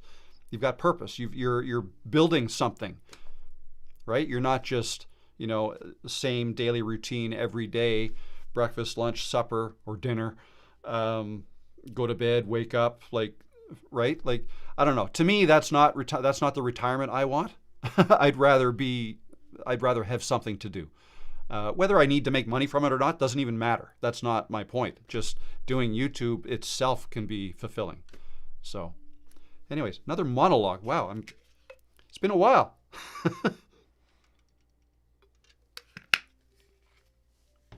If you come by Houston, let me know. I'll buy you lunch and some beer. Awesome. That sounds good. I think Vid Summit's in Dallas, though. I think. Or Irving. Irving, Texas? Irvine? Is it Irvine or Irving? I think that's where it is. I love Texas, but not in the summer. It's funny how some people travel all around the world to get to Vid Summit and yet still haven't been able to get real growth on the channel. It's about you. Yes. Yeah, I think, Texas in the summer might be a bit hot. But Vid Summit, I think it's late September or early October, I think is when it is. Let's say, Rob, I really like your background music you have at the beginning of all your videos. Is this something I can share and use as background in my videos from time to time? If you sign up for Epidemic Sound, you can, and I have a link down below. Thanks for the segue. Selfless, shameless plug. But yeah, you need, so I get that music from Epidemic Sound. It's not mine. But I have a subscription with Epidemic Sound that allows me to use that. So if you just kind of copied that music and put it in your video without having an active license, your video would get get either a copyright strike or, well, at the very least, you won't be able to earn money from that video, right? So you need a license to be able to do that. And in fact, if I canceled my Epidemic Sound license today, every video I've made up until today, they're good, even though I use that music. But I can't make a video tomorrow with that music in it if I don't have an active Epidemic Sound subscription. So keep that in mind. And they have systems in place to catch that, right? So there you go. Joy-filled travel. I've posted some shorts and seem to have gotten attraction on those, but my long-form videos aren't getting any views at all. I wonder if YouTube has decided I'm a shorts channel. Is that a thing? Yes and no. So it's not YouTube that's decided you're a shorts channel. It's the people who watched your shorts have made that decision for you. Right? That's so. Yeah, I'm not a big fan. I got to be careful here because there's nothing wrong with shorts. Okay? There's nothing wrong with shorts channels. All right? By themselves. But it's very difficult to turn a shorts channel into a long form channel. Okay, that's hard. That's hard. A little easier to go the other way around. Like if you start with long form, but then post the odd short that is perfectly aligned with your long form videos and can almost serve as an ad for your long form videos, that's cool. That works. That's what I do. Okay, I focus on long form. I use Nexus clips to help me make shorts, which are clips from my long form videos, and it's a branding tool. Okay, but if you build a shorts channel first, and that's how you got subscribers, a lot of people who watch shorts don't ever watch long form videos. So that's not helping your long form case. And to further that, if you've made shorts that aren't related to the long forms you want to make, like I typically say funny dog or cat videos, and maybe your channel is going to be about gardening, for instance, it's not going to work. Like people will subscribe to a funny cat video short because they want to see more videos like that. They're going to ignore a gardening video. So yeah, my best advice for somebody who wants to start a long form video channel is to not bother with shorts and just do long form in the beginning. Start that way. There you go. But the good news is, like if you haven't been doing, if you just started this, I posted some shorts and some seem to have gotten some traction. Yeah, so if you've just recently started this, the good news is you can very easily start a new channel that's for long form. The one you've created, I mean, your username here at @joyfilledtravel, so maybe change that name and call it Joy's Travel Shorts. Okay, you could call it that, and then create a new channel that is going to be solely focused on your long form. And if you ever have a good long form, a long form video on that channel do really well, create a short from it to put on that channel, and it can kind of act as branding for that channel. You don't necessarily want that short to go viral, because any short that goes viral will get, a bunch of shorts subscribers, which is not going to help. In fact, it could hurt your long form channel. Okay? Does that make sense? Rob monologuing like a like a 90s Saturday morning cartoon villain. Can we have an evil laugh? How's that? Yeah. Yeah, I tried my own evil laugh before I saw you typed one out. How can you grow a vlog channel? I always feel like my life's super boring. Then when I do post, the low view count gets to me and I don't post for a bit. How would you grow a vlog channel? I would start with, I would start with a niche. You still have to start with a niche. You could always kind of turn it into a vlog channel later. It'd be easier to do that than it is if you start, because you're right. Not anybody's. Typically, if someone is just going to vlog about their life and they're just going to start a channel by doing that, it's typically not going to be interesting to other people. It's going to be interesting to you and maybe your friends and family. That's it. But that's not the audience you want anyways. So don't tell them about it. There's got to be something about your video that strangers like. Okay? So I think the best way to do that is to identify something you're passionate about and good at that you can make videos to help other people with that thing. Okay? Make videos that way. Start a channel like that, and then as you start getting legs, as you start growing that channel, you can start venturing out into other things. When I started this channel, I started by helping people with video editing in Camtasia. Super niche. Camtasia is not a very popular editing software compared to like Final Cut Pro and DaVinci Resolve and those ones. But it had a niche following, and I was able to help people with that. And I started growing my channel with that. Then I got to a certain point. I think actually that got me monetized. Okay, I got monetized that way, and I got to 3,000 subscribers. And then shortly after that, I made a little pivot towards YouTube and said, hey, we're editing videos here. Let's start a YouTube channel. And I started talking about that, and that did really well. My audience is the same audience. They were interested in that. And then I found a whole bunch of new people because I made a little pivot, which is kind of like what I'm trying to do now too, trying to find some more people.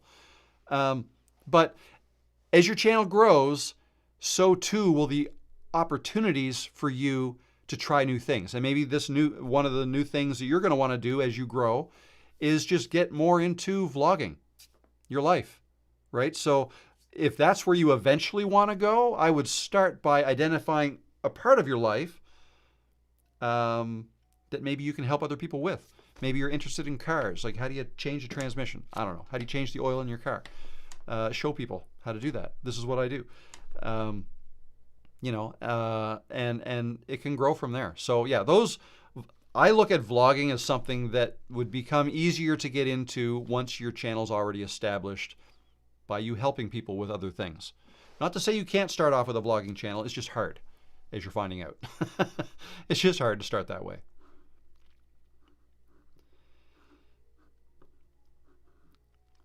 Could you give more info on the Confidence on Camera course? I can show you where it is. If I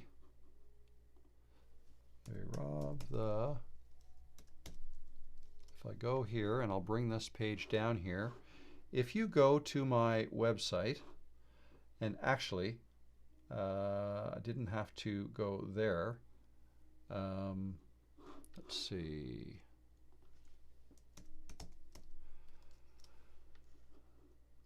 Bear with me, please. If I go, not thinking straight. How long have we been at this? Not even 2 hours. Well, hey. All right, so if I bring this down here, let's bring this down here so you guys can see. There's my channel, okay? So this is the live we're doing right now. I could click that, but I'm actually just going to click another video just to get into the video. Okay, and I'll pause it. If you scroll down here to the description, you'll see this start here. Want to grow your channel? Start here. So that should be below as well in the description. Click that start here button. I'm spitting again. That'll take you here. That'll take you to my start here page on my website. So my home page is this, but if you click start here or start your journey, it'll take you to this page, robthemaritimer.com/start. Okay, let me just shrink that a bit.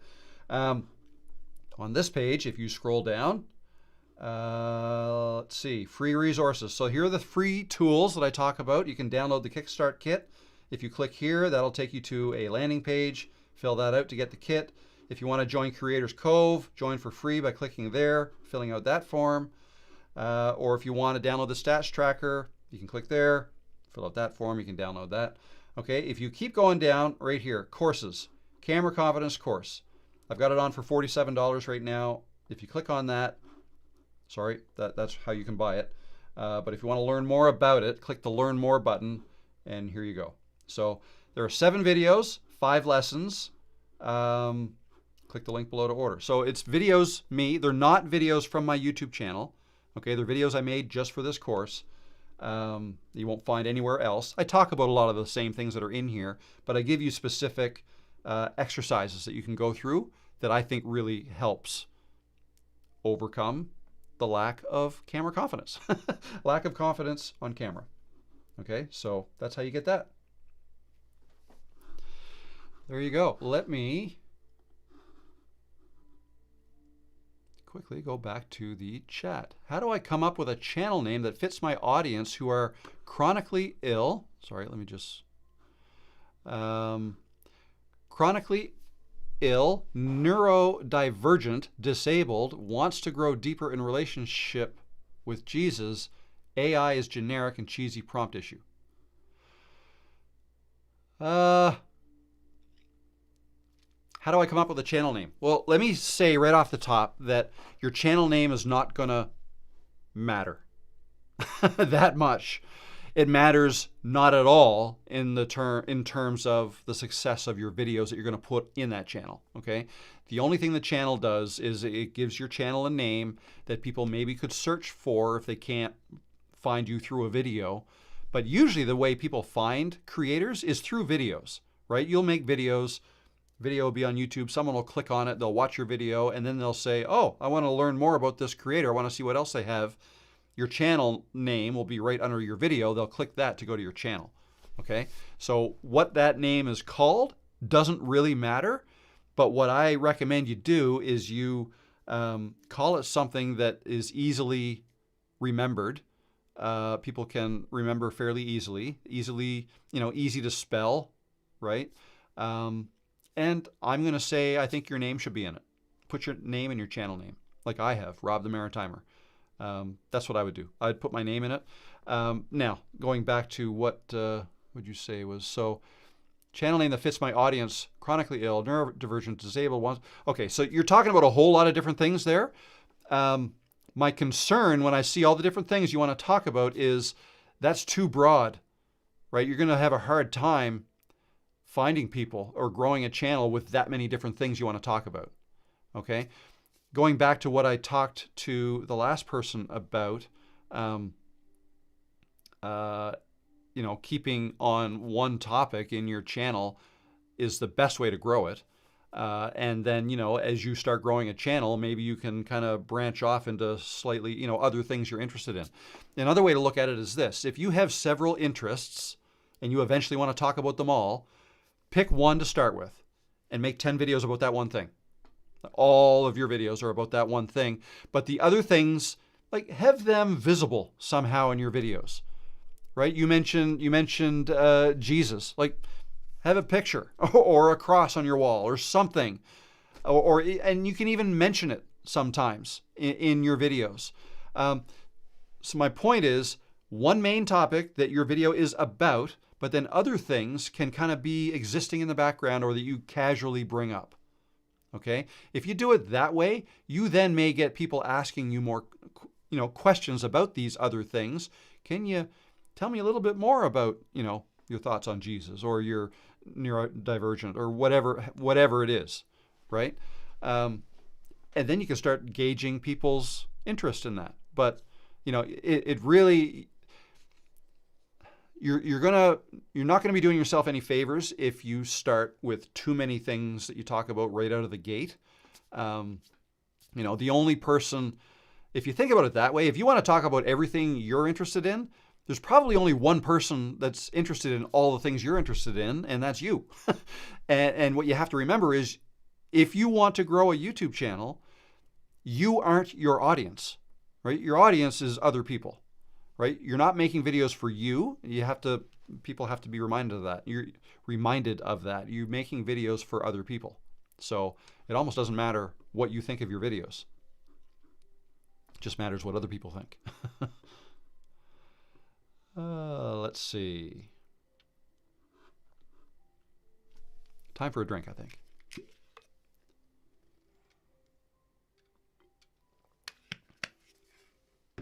Rob, can I ask a question about channel monetization? Sure. I would put 3 Q's in front of it though, then I'll try to find it. But right now I'm looking at the current list of the current live chat. What do we got? We got 180 people in here. Awesome. This looks like we got up to 205. That's pretty cool. What's in a name? Try your first name, then a short. Easy way to remember whatever to follow. Kind of what I did with mine. Bill does this. Yeah, that's cool. I like that. Bill does this. I like that. Madrid man, Spain. Happy to see you again, Rob. Happy to see you too. Welcome. The Phoenix I Am work-life balance. Congrats, Rob. I am so very happy for you. Thank you very much. Appreciate that. If anybody wants to see the unboxing of that happened about 55 minutes ago. Right now I'm looking at the current queue of queues, ensuring to tag yours with QQQ to be queued. That's kind of funny. Thank you, Kid Omega. That's right. All right.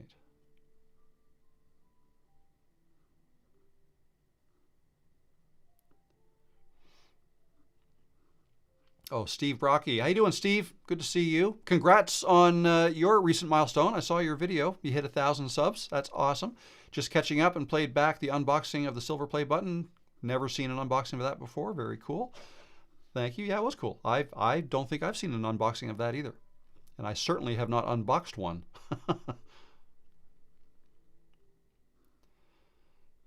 Traveling with Russell. How you doing, Russell? Good to see you.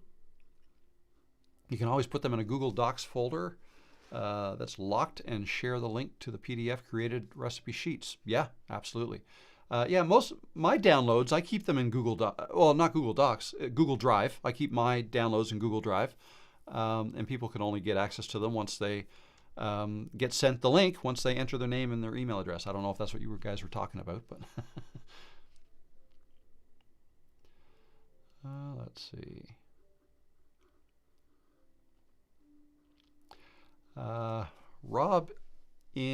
Robin Thice. I'm getting ready to start a YouTube cooking channel. I don't have a website to send people to for recipes, printable versions. Do you think this is a major disadvantage? Oh, maybe that's what Russell was talking about. No, it's not a disadvantage at all. You don't need a website today, really. I just showed you mine. I do have a website, but it's not necessary. You can, if you want people to be able to get things, you want to be able to give things to people, Google Drive or Dropbox or some other ones, box.com I think is one, a hosting service, iCloud, right? I'm familiar with Google Drive. That's what I use. So yeah, create a folder. Here are, paid downloads or free downloads, and inside them have other folders with the things people can download, and then provide the links as necessary. So, right, if somebody buys my camera confidence course, well, now that works differently. My course is hosted on Kajabi, but let's say if I had recipes I wanted people to be able to download but buy first, they would first go to like a payment page. So you'd need to be signed up with like PayPal or Stripe or something like that. And then once they make payment, once you have confirmation that you got paid, the customer could be sent automatically a link, like an email with the link to download the thing they just bought. And you don't need your own website to do any of that. So there you go. There you go. Royal Roosters. Collectibles. Are overall YouTube video views still down, or has it reverted back to pre-October 2025 numbers? I don't know that they were ever down. And that might not be a popular thing to say, but even if they are or were, there's nothing we can do about that. All we can do is work on trying to improve our own videos. So that's what I would be focused on. I made a video last, I want to say it was September, when I talked about, views are down, what's going on. And a bunch of people were making videos on that and coming up with theories and why is it? Is it shorts? More people watching shorts now? Or, who knows? That's plausible. I don't know if you've noticed, but I have. On the YouTube homepage, more often than not, it's showing me shorts to watch too. Not just like sometimes I'm only getting 3 long form videos at the top, whereas at one point it used to be 9. right? Or even 16, right? So that might have something to do with it. But I don't like to watch shorts as much, so I'll click the three dots and say, show me less shorts, show me fewer shorts. And then it goes back to the long. But, maybe that's part of a reason that some long form views are lower. It could be. But regardless, it is what it is. And just how we get more views is by making videos people want to watch and make more of them. I wouldn't necessarily switch my focus to shorts because it's a whole lot harder to grow a channel with shorts, I think. So, yeah. My thoughts on that. How do you do collabs successfully, and how do they help your channel? Well, I haven't really, they help your channel. Like if you do a collaboration with another creator, maybe reach out to somebody who is of similar size or in the same niche as you. And if you two collab on a video, then that video will be put in front of not only your viewers, subscribers, and people who usually watch your videos, but also the other person who you collaborated with. Their audience may also get it as well, as if they posted it as well, even if you're the one that uploaded it. Now, a couple things to keep in mind. When you collaborate with somebody on a video, still only one person can upload that video. So whoever uploads the video is the one who will earn money from it, from AdSense, if you're monetized. Okay, so keep that in mind. But both people will get that video put in front of both audiences. So, I haven't really done, I think I've done one or two, but I haven't reached out to, well, actually, no, the Christmas one, the Christmas special live that I did use the YouTube collaboration feature after the fact, but that was before I knew that there's a limit of 5 people that you can collaborate with. I had 10 guests in that Christmas special live stream, and it was only the first 5 people that were in it that I was able to successfully send a link to. They joined, and then YouTube said, oh, no, you reached your limit. It's like, what? So that was unfortunate. I didn't know that. So if you were one of the 10 that were on that show and you didn't get an invite to be in a collaboration with that, my apologies. It was just because you were the 6th, 7th, 8th, 9th, or 10th person that I was going to reach out to. So sorry about that. But just so you know, that was a live stream, right? It wasn't a regular video. And live streams don't tend to go viral or have a long lifespan because I do a live stream every week. So every week there's a new one people can watch, and people don't typically go back or not many, go back and watch the older ones. So it's not like a video that might be able to give good information for years, right? So there's that. Let's see. I like the walk and talk format. How do you stay organized with your content plan as you are walking? That's a challenge. So quite often what I'll do is I will write notes on a cue card like this and take it with me. Sometimes I'll have 2 or 3 cards with me for a video, depending. Today, actually, I brought this with me, my iPad, and I wasn't walking with it. I was outside. I was standing. I was like this. I made my video like this. I had this in this hand, but I kind of held it down lower like this, and I had this up here talking like this. So for the most part, you won't be able to see this. When I say today, it's the video I recorded today. I'm going to edit it after this, and it'll be out tomorrow.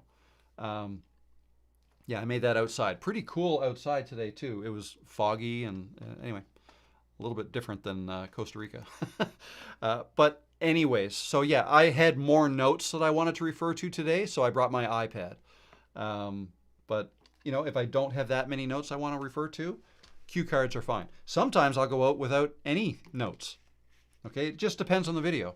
Depends on what I want to talk about and how top of mind it is. I feel like if I ever want to just, like most of my Friday videos, I feel like they're going to be more me just sharing my thoughts and feelings on stuff, right? It's more relationship building type videos where you get to know me a little bit better, and my journey a little bit better. I'll talk about how I went through certain things, stuff like that. That's mostly Friday video. So if I'm going to be talking like that, I probably don't even need notes for things like that, right? So, but like yesterday's video and today's video, sorry, yeah, yesterday's posted and today's recorded that'll be tomorrow, I needed to refer to more notes. Yesterday's, I filmed the day before in my car because it was raining, and I had that iPad with me as well, but it was kind of leaning down like below my radio, out of sight, so you never would have seen it. But I actually show you the iPad in the recording I did today. What kind of calendar or app are you using on your iPad? Well, this, if like what you see right here, that is Stream Deck, virtual Stream Deck. Those are all my Stream Deck buttons, how I switch scenes and whatnot. So, but yeah, no, for notes, you mentioned or calendar. The calendar I use is Google Calendar because I like Google Drive and Sheets and Docs and all that. That's what I use. I don't really use my iPad for anything other than notes when I'm making videos or to look at the live stream chats if I'm doing a live stream outside. I'll use it for that. That's initially why I got this. But yeah, I like everyday life here in the house. I don't use my iPad really, not that much. I use my phone. And I use my computer. So the calendar app I use is Google Calendar, and it syncs to my phone and I suppose my iPad, but I've never looked at it on the iPad.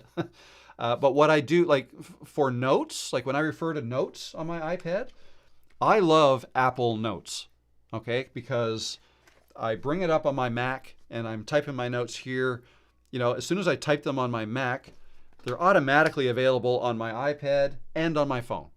So like when I go out for walks or runs even, I always have my phone with me. And I can look at things or I can add notes if I want, right? And like today, the notes for the video I filmed today, I typed in my Apple Notes on my computer, and you know, I didn't even have to sync it. I mean, it syncs automatically. So I then grabbed my iPad and I went outside, and there are the notes. So super easy that way. But I mean, so I use the Apple ecosystem for notes. It's kind of weird because I use the Google ecosystem for my calendar and my sheets and docs and all that stuff, Drive.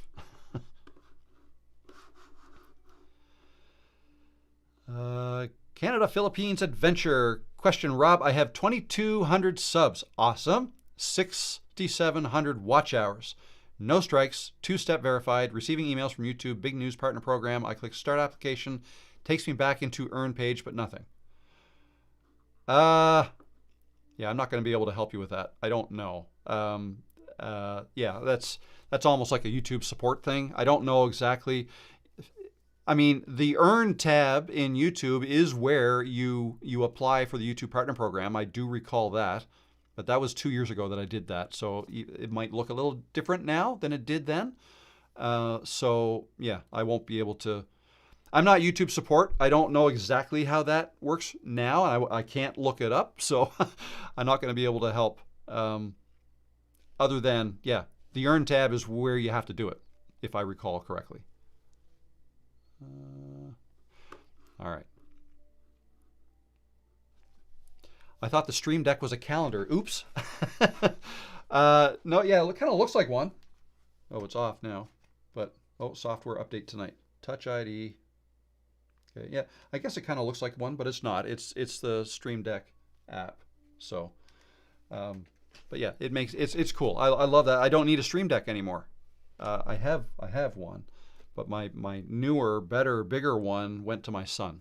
I just use the app. Let's see what else we got here. I can stay here for another 20 minutes or so. Let's say 3:30 Eastern. We'll call her quits then. Still have 157 people here.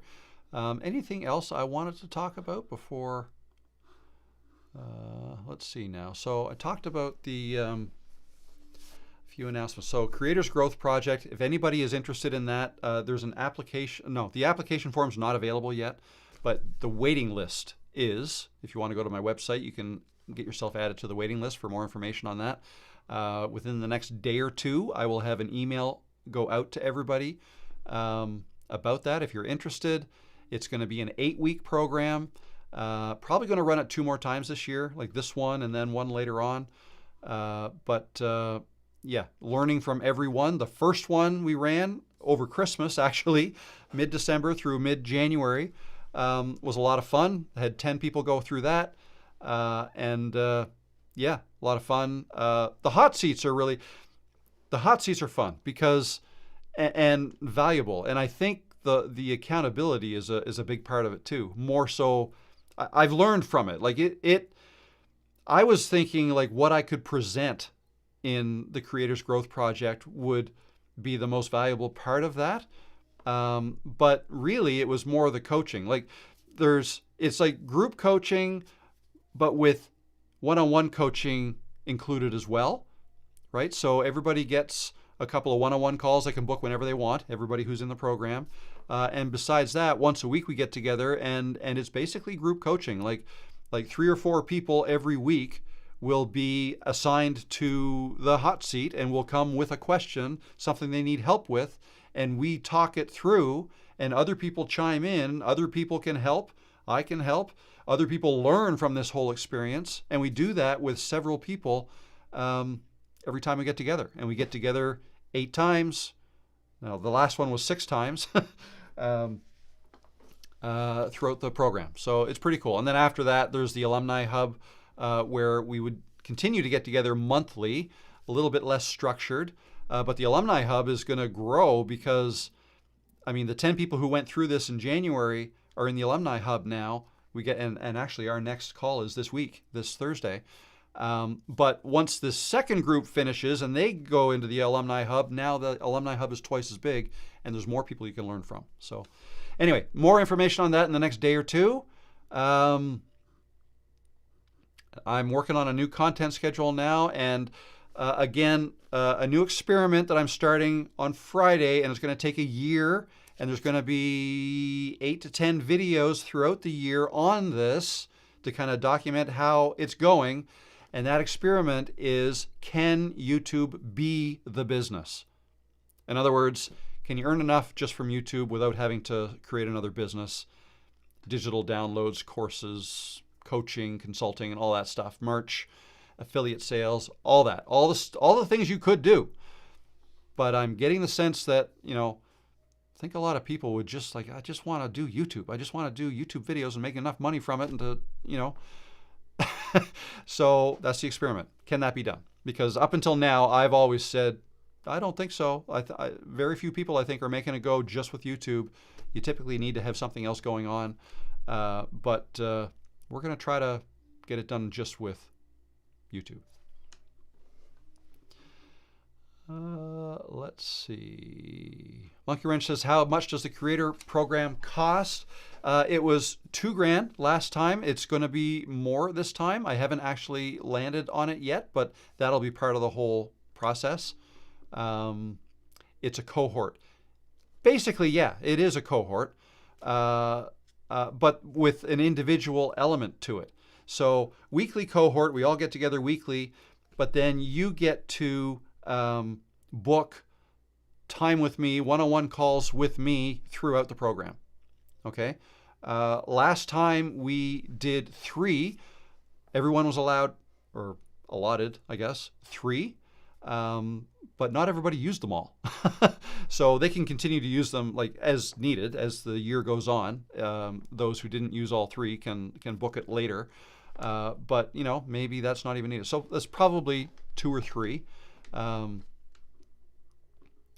So cohort plus one-on-one training, hybrid.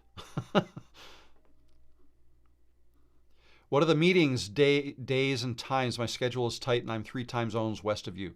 So the way I've been structuring it is to pick the same time that I do my lives, because that works for people who are in my lives. So that's probably the best time to pick. So that's what it's going to be, 1 o'clock Eastern time, Mondays. And then the Alumni Hub, that'll be after the 8-week program when you get into the you become an alumni once you graduate from the Creators Growth Project. and I'm doing that the same times, but on Thursdays. And that's the second Thursday of every month is where we're doing that. And if you're in the live stream Made Easy program, that is the second last or the last Thursday of every month. Also 1 o'clock Eastern.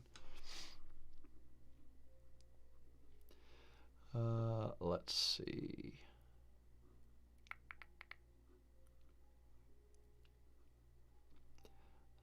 AI League, only YouTube can work fine, but it's a lot of effort. Yep, I'm going to put in a lot of effort, and we'll see how it goes. That's the whole thing. I want to document the whole journey and see what it takes.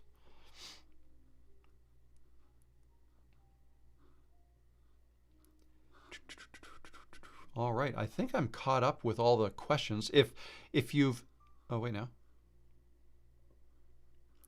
Here's a question. What should I do if a video gets a flat line? How can I fix it?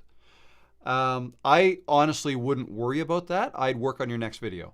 Like, videos typically flat line. That's the typical lifespan of a video is it gets most of its views right off the bat and then tails off. It may get another bump up if it's really resonating with people a lot and YouTube notices it and it pushes it out more. And if it goes evergreen and it's something that will help people for a long period of time, it could continue to go up. But that's a small percentage of videos. Most videos flatline after a while. Now, they may still get the odd view here and there as you find, or as new people find your channel and subscribe to you and start watching your videos. They may go back and watch your other videos. But the best thing you can do is to post another video. Like, forget about the one that has flatlined. It's flatlined. It's run its course. Make your next video, which hopefully will be better, right? That would be my... I think far too often people are looking in the rearview mirror and not forward, okay? Even looking at stats, I'm trying to force myself not to look at the analytics and the stats as much as I have been. Trying to, listen to my own advice, basically. But I'm a numbers guy, I'm a stats guy, I like looking at that kind of stuff. But I know it doesn't do any good at all. Well, maybe you can learn the odd thing, but I've learned that, and now it's just time to move on. Time to work on my next video, right? Your time is best spent working on your next video and not looking at the stats of your previous video. There's nothing some people will say, oh, if you change the thumbnails, you might get an extra bump up in your views. Maybe, maybe not. That's effort, right? If you change your title, right, that might help. Maybe, maybe not, right? Usually not, right? The testing phase has completed for the most part. Move on to the next video, right? Just keep adding to your library. That's the best way forward. Russ Rockin' Railroad. Hi, Rob and Peanut. Hello. How you doing? Oh, Peanut is back there. Hey, Peanut.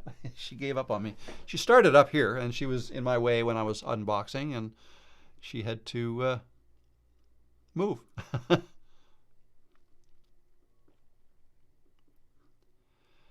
Let's see. Oh, let's try to fix this. Awkward Bob. I use the QQQ and always ask a question on these, but they never get read. Love the channel, though.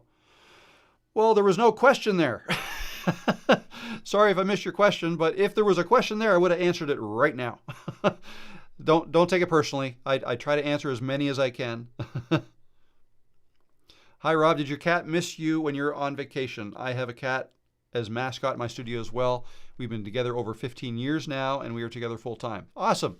I don't know if she missed me or not. The cats aren't very good at speaking or letting me know. If anything, she might have been a little jaded that actually, first time I saw her when I came back to the house, I came down to my office and she was right here in the bed on my desk. So my daughter told me she spent most of her days in the office here.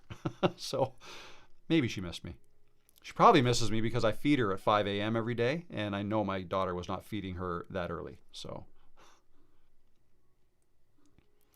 what niche do you think is best for YouTube Shorts? Thanks for your answer.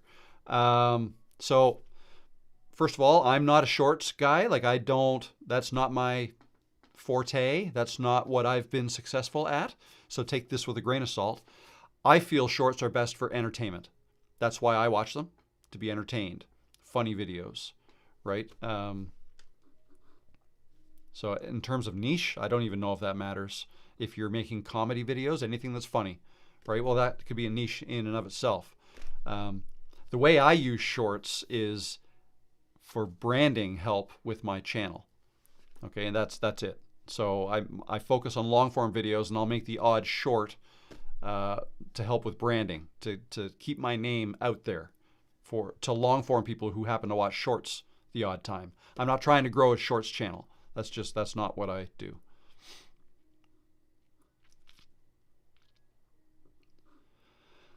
How much do collabs charge you for interview videos? I've never charged anything or paid anything. No, I don't. It's not something I would pay for. The way I think a collaboration would work the best is if you found somebody in your niche, maybe a channel that's of similar size to yours, and agree to help each other out, and you post something that both your audiences would be interested in, and then they do the same thing, right? I think that's the best way collabs work well together. Yeah, as far as charging for that, that's not something I would do. Does the time when you publish a video actually matter? Yes and no. It'd be different for everybody. It would depend on when your audience is available, right? What I will say is to not maybe focus so much on what time is right for you. Like, I know YouTube, if you have enough data and enough videos, YouTube will start showing you the stats as to when your videos are being watched, okay? And if you start seeing that, then I think the best time to post a video would be at the beginning of when people start to come online, your viewers. That's probably, but take that with a grain of salt too. Like, the bottom line is whatever works for you is probably the way to go. If you start your channel by posting when it's convenient for you and when it works for you, you will naturally grow a channel of people for which that time works well for. Okay? Same thing applies for these live streams.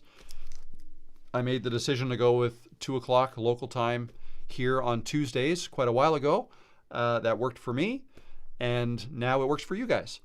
I know it doesn't work for everybody, but it's impossible to pick a time that works for everybody. So focus on what works for you. You will naturally grow an audience and a community and a channel based on people for which the time you chose works. That's what I would. And the more important thing is just try to be consistent. Keep showing up. Like, keep making videos. Keep answering questions, right? Don't just disappear. Don't ghost your viewers.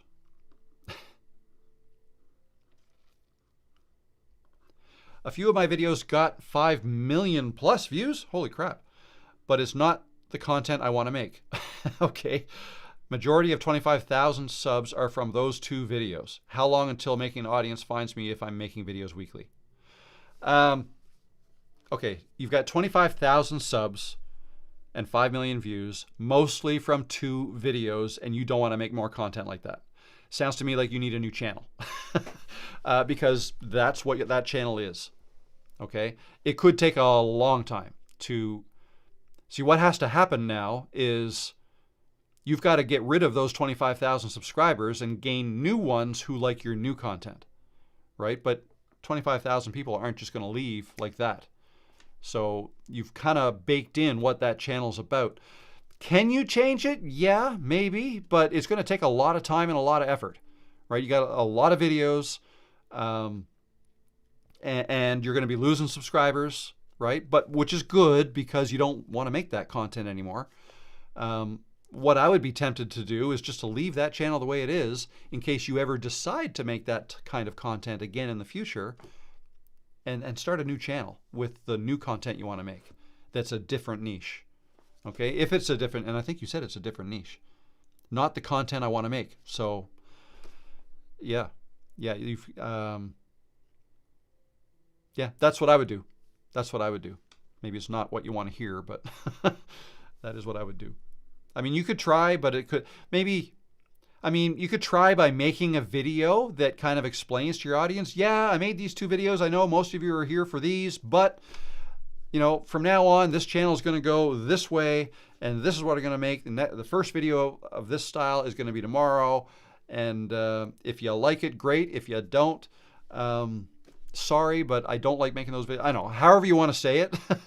But, you know, a video like that might accelerate the loss of the subscribers you don't want anymore, which is a good thing. Again, remember, because you want them to leave, because they are going to be people who are going to be presented with your new videos whenever you come out with one, and they're not going to watch it because they're not interested. So if they're not going to watch it and they're not interested, you don't want them as subscribers. So anyway, a little bit of a conundrum, but I would start a new channel is what I would do. I actually use the 6 seconds clip from a long 36-minute video on YouTube. Would I get strike? I do my own voiceover and 16 minutes documentary. Okay, so I think what you're asking is, can you use 6-second clips of other people's videos? I would shy away from that. I'm not a big fan of that. There is no rule that says you can use so many seconds. Some people have said in the past, I've heard people say, oh, if you only use 3 seconds, they can't catch that and you're fine. Well, even if that is the case today, that may not be the case in the future, right? So YouTube is only going to get better at identifying stuff that's not yours on your channel. So if you keep that in mind, maybe you know, and I know there are videos that do that, you know, reaction type videos, music reaction videos and things like that. I don't know exactly how they get around the rules of that. It's not something that I would do. I'm a big believer in just make your own content. Make your own content. If you need to use stock footage for B-roll or music from background music or whatever, then I would get those things from like I'd pay for them. I would get a license at like an Epidemic Sound or a Storyblocks or something like that, and make sure I do it on the up and up, that I've paid for a license to be able to use it. So that's because otherwise you run the risk of making a video that eventually is not going to be able to be monetized by you, because the person that owns the video that you used a clip of in your video has told YouTube about it, and then they say, no, you can leave that video up, but I want to make the money from it. Not the creator, because he's not the creator. He stole part of my video, or you know what I mean? But you know, sometimes if I don't know. I think I've said enough about that. I think you get the gist. Channel is monetized, hard to start from scratch. Well, yeah, I mean, but you don't like doing it, so you don't like making those videos. That's why I suggest, see, here's the thing. If your channel is monetized, it's monetized because of those 2 videos, right? You can't make different types of videos on that channel and expect it to grow that monetization. It's got to have its own. How do I explain this? How do I explain this so it makes the most sense? You can keep your monetized channel, but start a new channel for your new content. If you have a monetized channel and it's monetized because of 2 videos you made, but you don't like making those videos and you're not going to make any more, you don't have to delete the channel. It can still be monetized and still make you money if those videos are still getting views.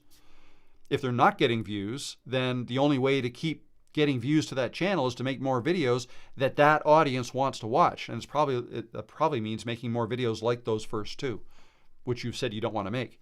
How you can keep a channel without adding videos to it for a certain amount of time before you get demonetized. I want to say it's 6 months. You can go dormant for 6 months, but then you need to make something else. Don't quote me on that. I'd have to look that up, what it actually is. But maybe that's maybe you just make 1 video there every 5 months or so to keep it monetized, but then your real focus is on this new channel you start, which, yes, admittedly, it's not going to be monetized, but you don't want to make more content on the monetized stuff. So I don't know what else to tell you. Can you sell the channel? No, I don't think you're allowed to do that. Not unless it's attached to a business or whatnot, but that's not something that YouTube loves. I want to start a DIY channel, but my projects range from fixing small boats and motors, motorcycle projects, and also carpentry projects. Is that too all over the place to get subs? Maybe in the beginning it is. Just pick one of those first and make 10 videos on that. Just one thing. You can eventually branch out. Like if you start with boats and motors, like motors from boats, that's a great place to start. Make 10 videos on that. Maybe the next one you make a motor from a motorcycle, right? And if you get enough people say, oh, wow, yeah, no, that's cool. Yeah, tell me more about that motorbike. Then maybe eventually you can make a video about the motorbikes. But if, you know, that's a way to test it. But if a bunch of people see that first motorbike motor video and and the feedback you get is very low views and, you know, where are the boat videos? I want more of those. That might be a signal that no, your audience is not ready to make that shift yet. You got to stick with your motorboats, right? So there are tests you can do. What we got? We got 4:30.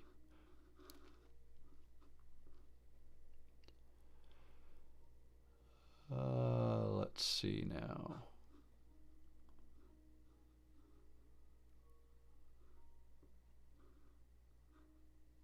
What about English audiobooks niche growth on YouTube? I'm not familiar with that niche, but what I would suggest to you is look at other channels like that and see how they're doing, and see if there's an appetite for more. Like go to your favorite one and see how they're doing, and that'll give you an idea as to whether or not there's you know, if that's something that is viable. Let's see. Oh, AI League says it's 12 months without posting new videos. Okay, there you go. So if you've got a monetized channel, you can only go 12 months without posting a video before you get demonetized. So that's good to know. I'm trying to make movie, TV show commentary videos. I've heard that using clips for longer than 5 seconds will get copyrighted. Any tips for staying on YouTube's safe side? Flipping, voiceovers, etc. Officially, you have to add your own value. Is kind of the bottom line. It's got to be value add. You can't just play somebody else's clip and claim it as your own. So yeah, that's what I'll say. Longer than 5 second thing, I would not like. That can change as YouTube gets better at identifying it, because it's not that YouTube allows clips that are no longer than 5 seconds, is that they have not been able to detect them if they're shorter than 5 seconds with their existing technology. But make no mistake, the owners of those clips would like YouTube to get better at identifying them so that they can then say, that guy can't monetize that video because it's mine. I want the money from it for myself. Okay, that's what's going on. It's not like YouTube can't say, oh yeah, you're allowed to use this person's as long as it's less than 5 seconds. That's not up to YouTube to decide. That's up to the owner of the clip that you want to use. So that's the way you should look at it. If you grow on shorts, will people watch your long form videos? Well, that's the risk. They may not, right? There's a lot of people who only watch shorts that don't watch long form videos.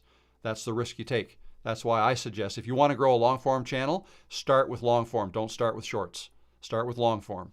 You can move into shorts later if you want. Not a question. Congrats on your 100K. Thank you very much, Aaron. Appreciate that. All right, guys, I'm going to have to go. I hope I was able to answer as many questions. Well, I was able to answer as many questions as I could. So look for a video tomorrow. Should be a good one. I'm talking about reasons why I think you should start a YouTube channel, things that I don't talk about a lot. Okay, these are deeper reasons that I think you should start a YouTube channel. I think it's going to be a good video. And then Friday's video. Then Thursday, I plan on coming out with a video announcing the Creators Growth Project, the next running of that. So look for that. And then Friday, I'm going to launch the experiment. The year-long experiment is going to start Friday. Can YouTube be the business? We're going to learn whether it can or not, together. All right. Thanks for watching today. Thanks for, if you just joined us, maybe rewind. An hour and a half ago, I unboxed that silver play button. I think, is it plastic or? Ooh, no, I don't like that sound. It's not. It's like an aluminum, I think. But anyways, there it is. Finally, thank you so much for everybody. You were all a big part of this. I don't know where I'll put it, but put it in Peanut's bed for now. Anyways, thanks guys. I hope you enjoyed this. I'll see you again live next Tuesday.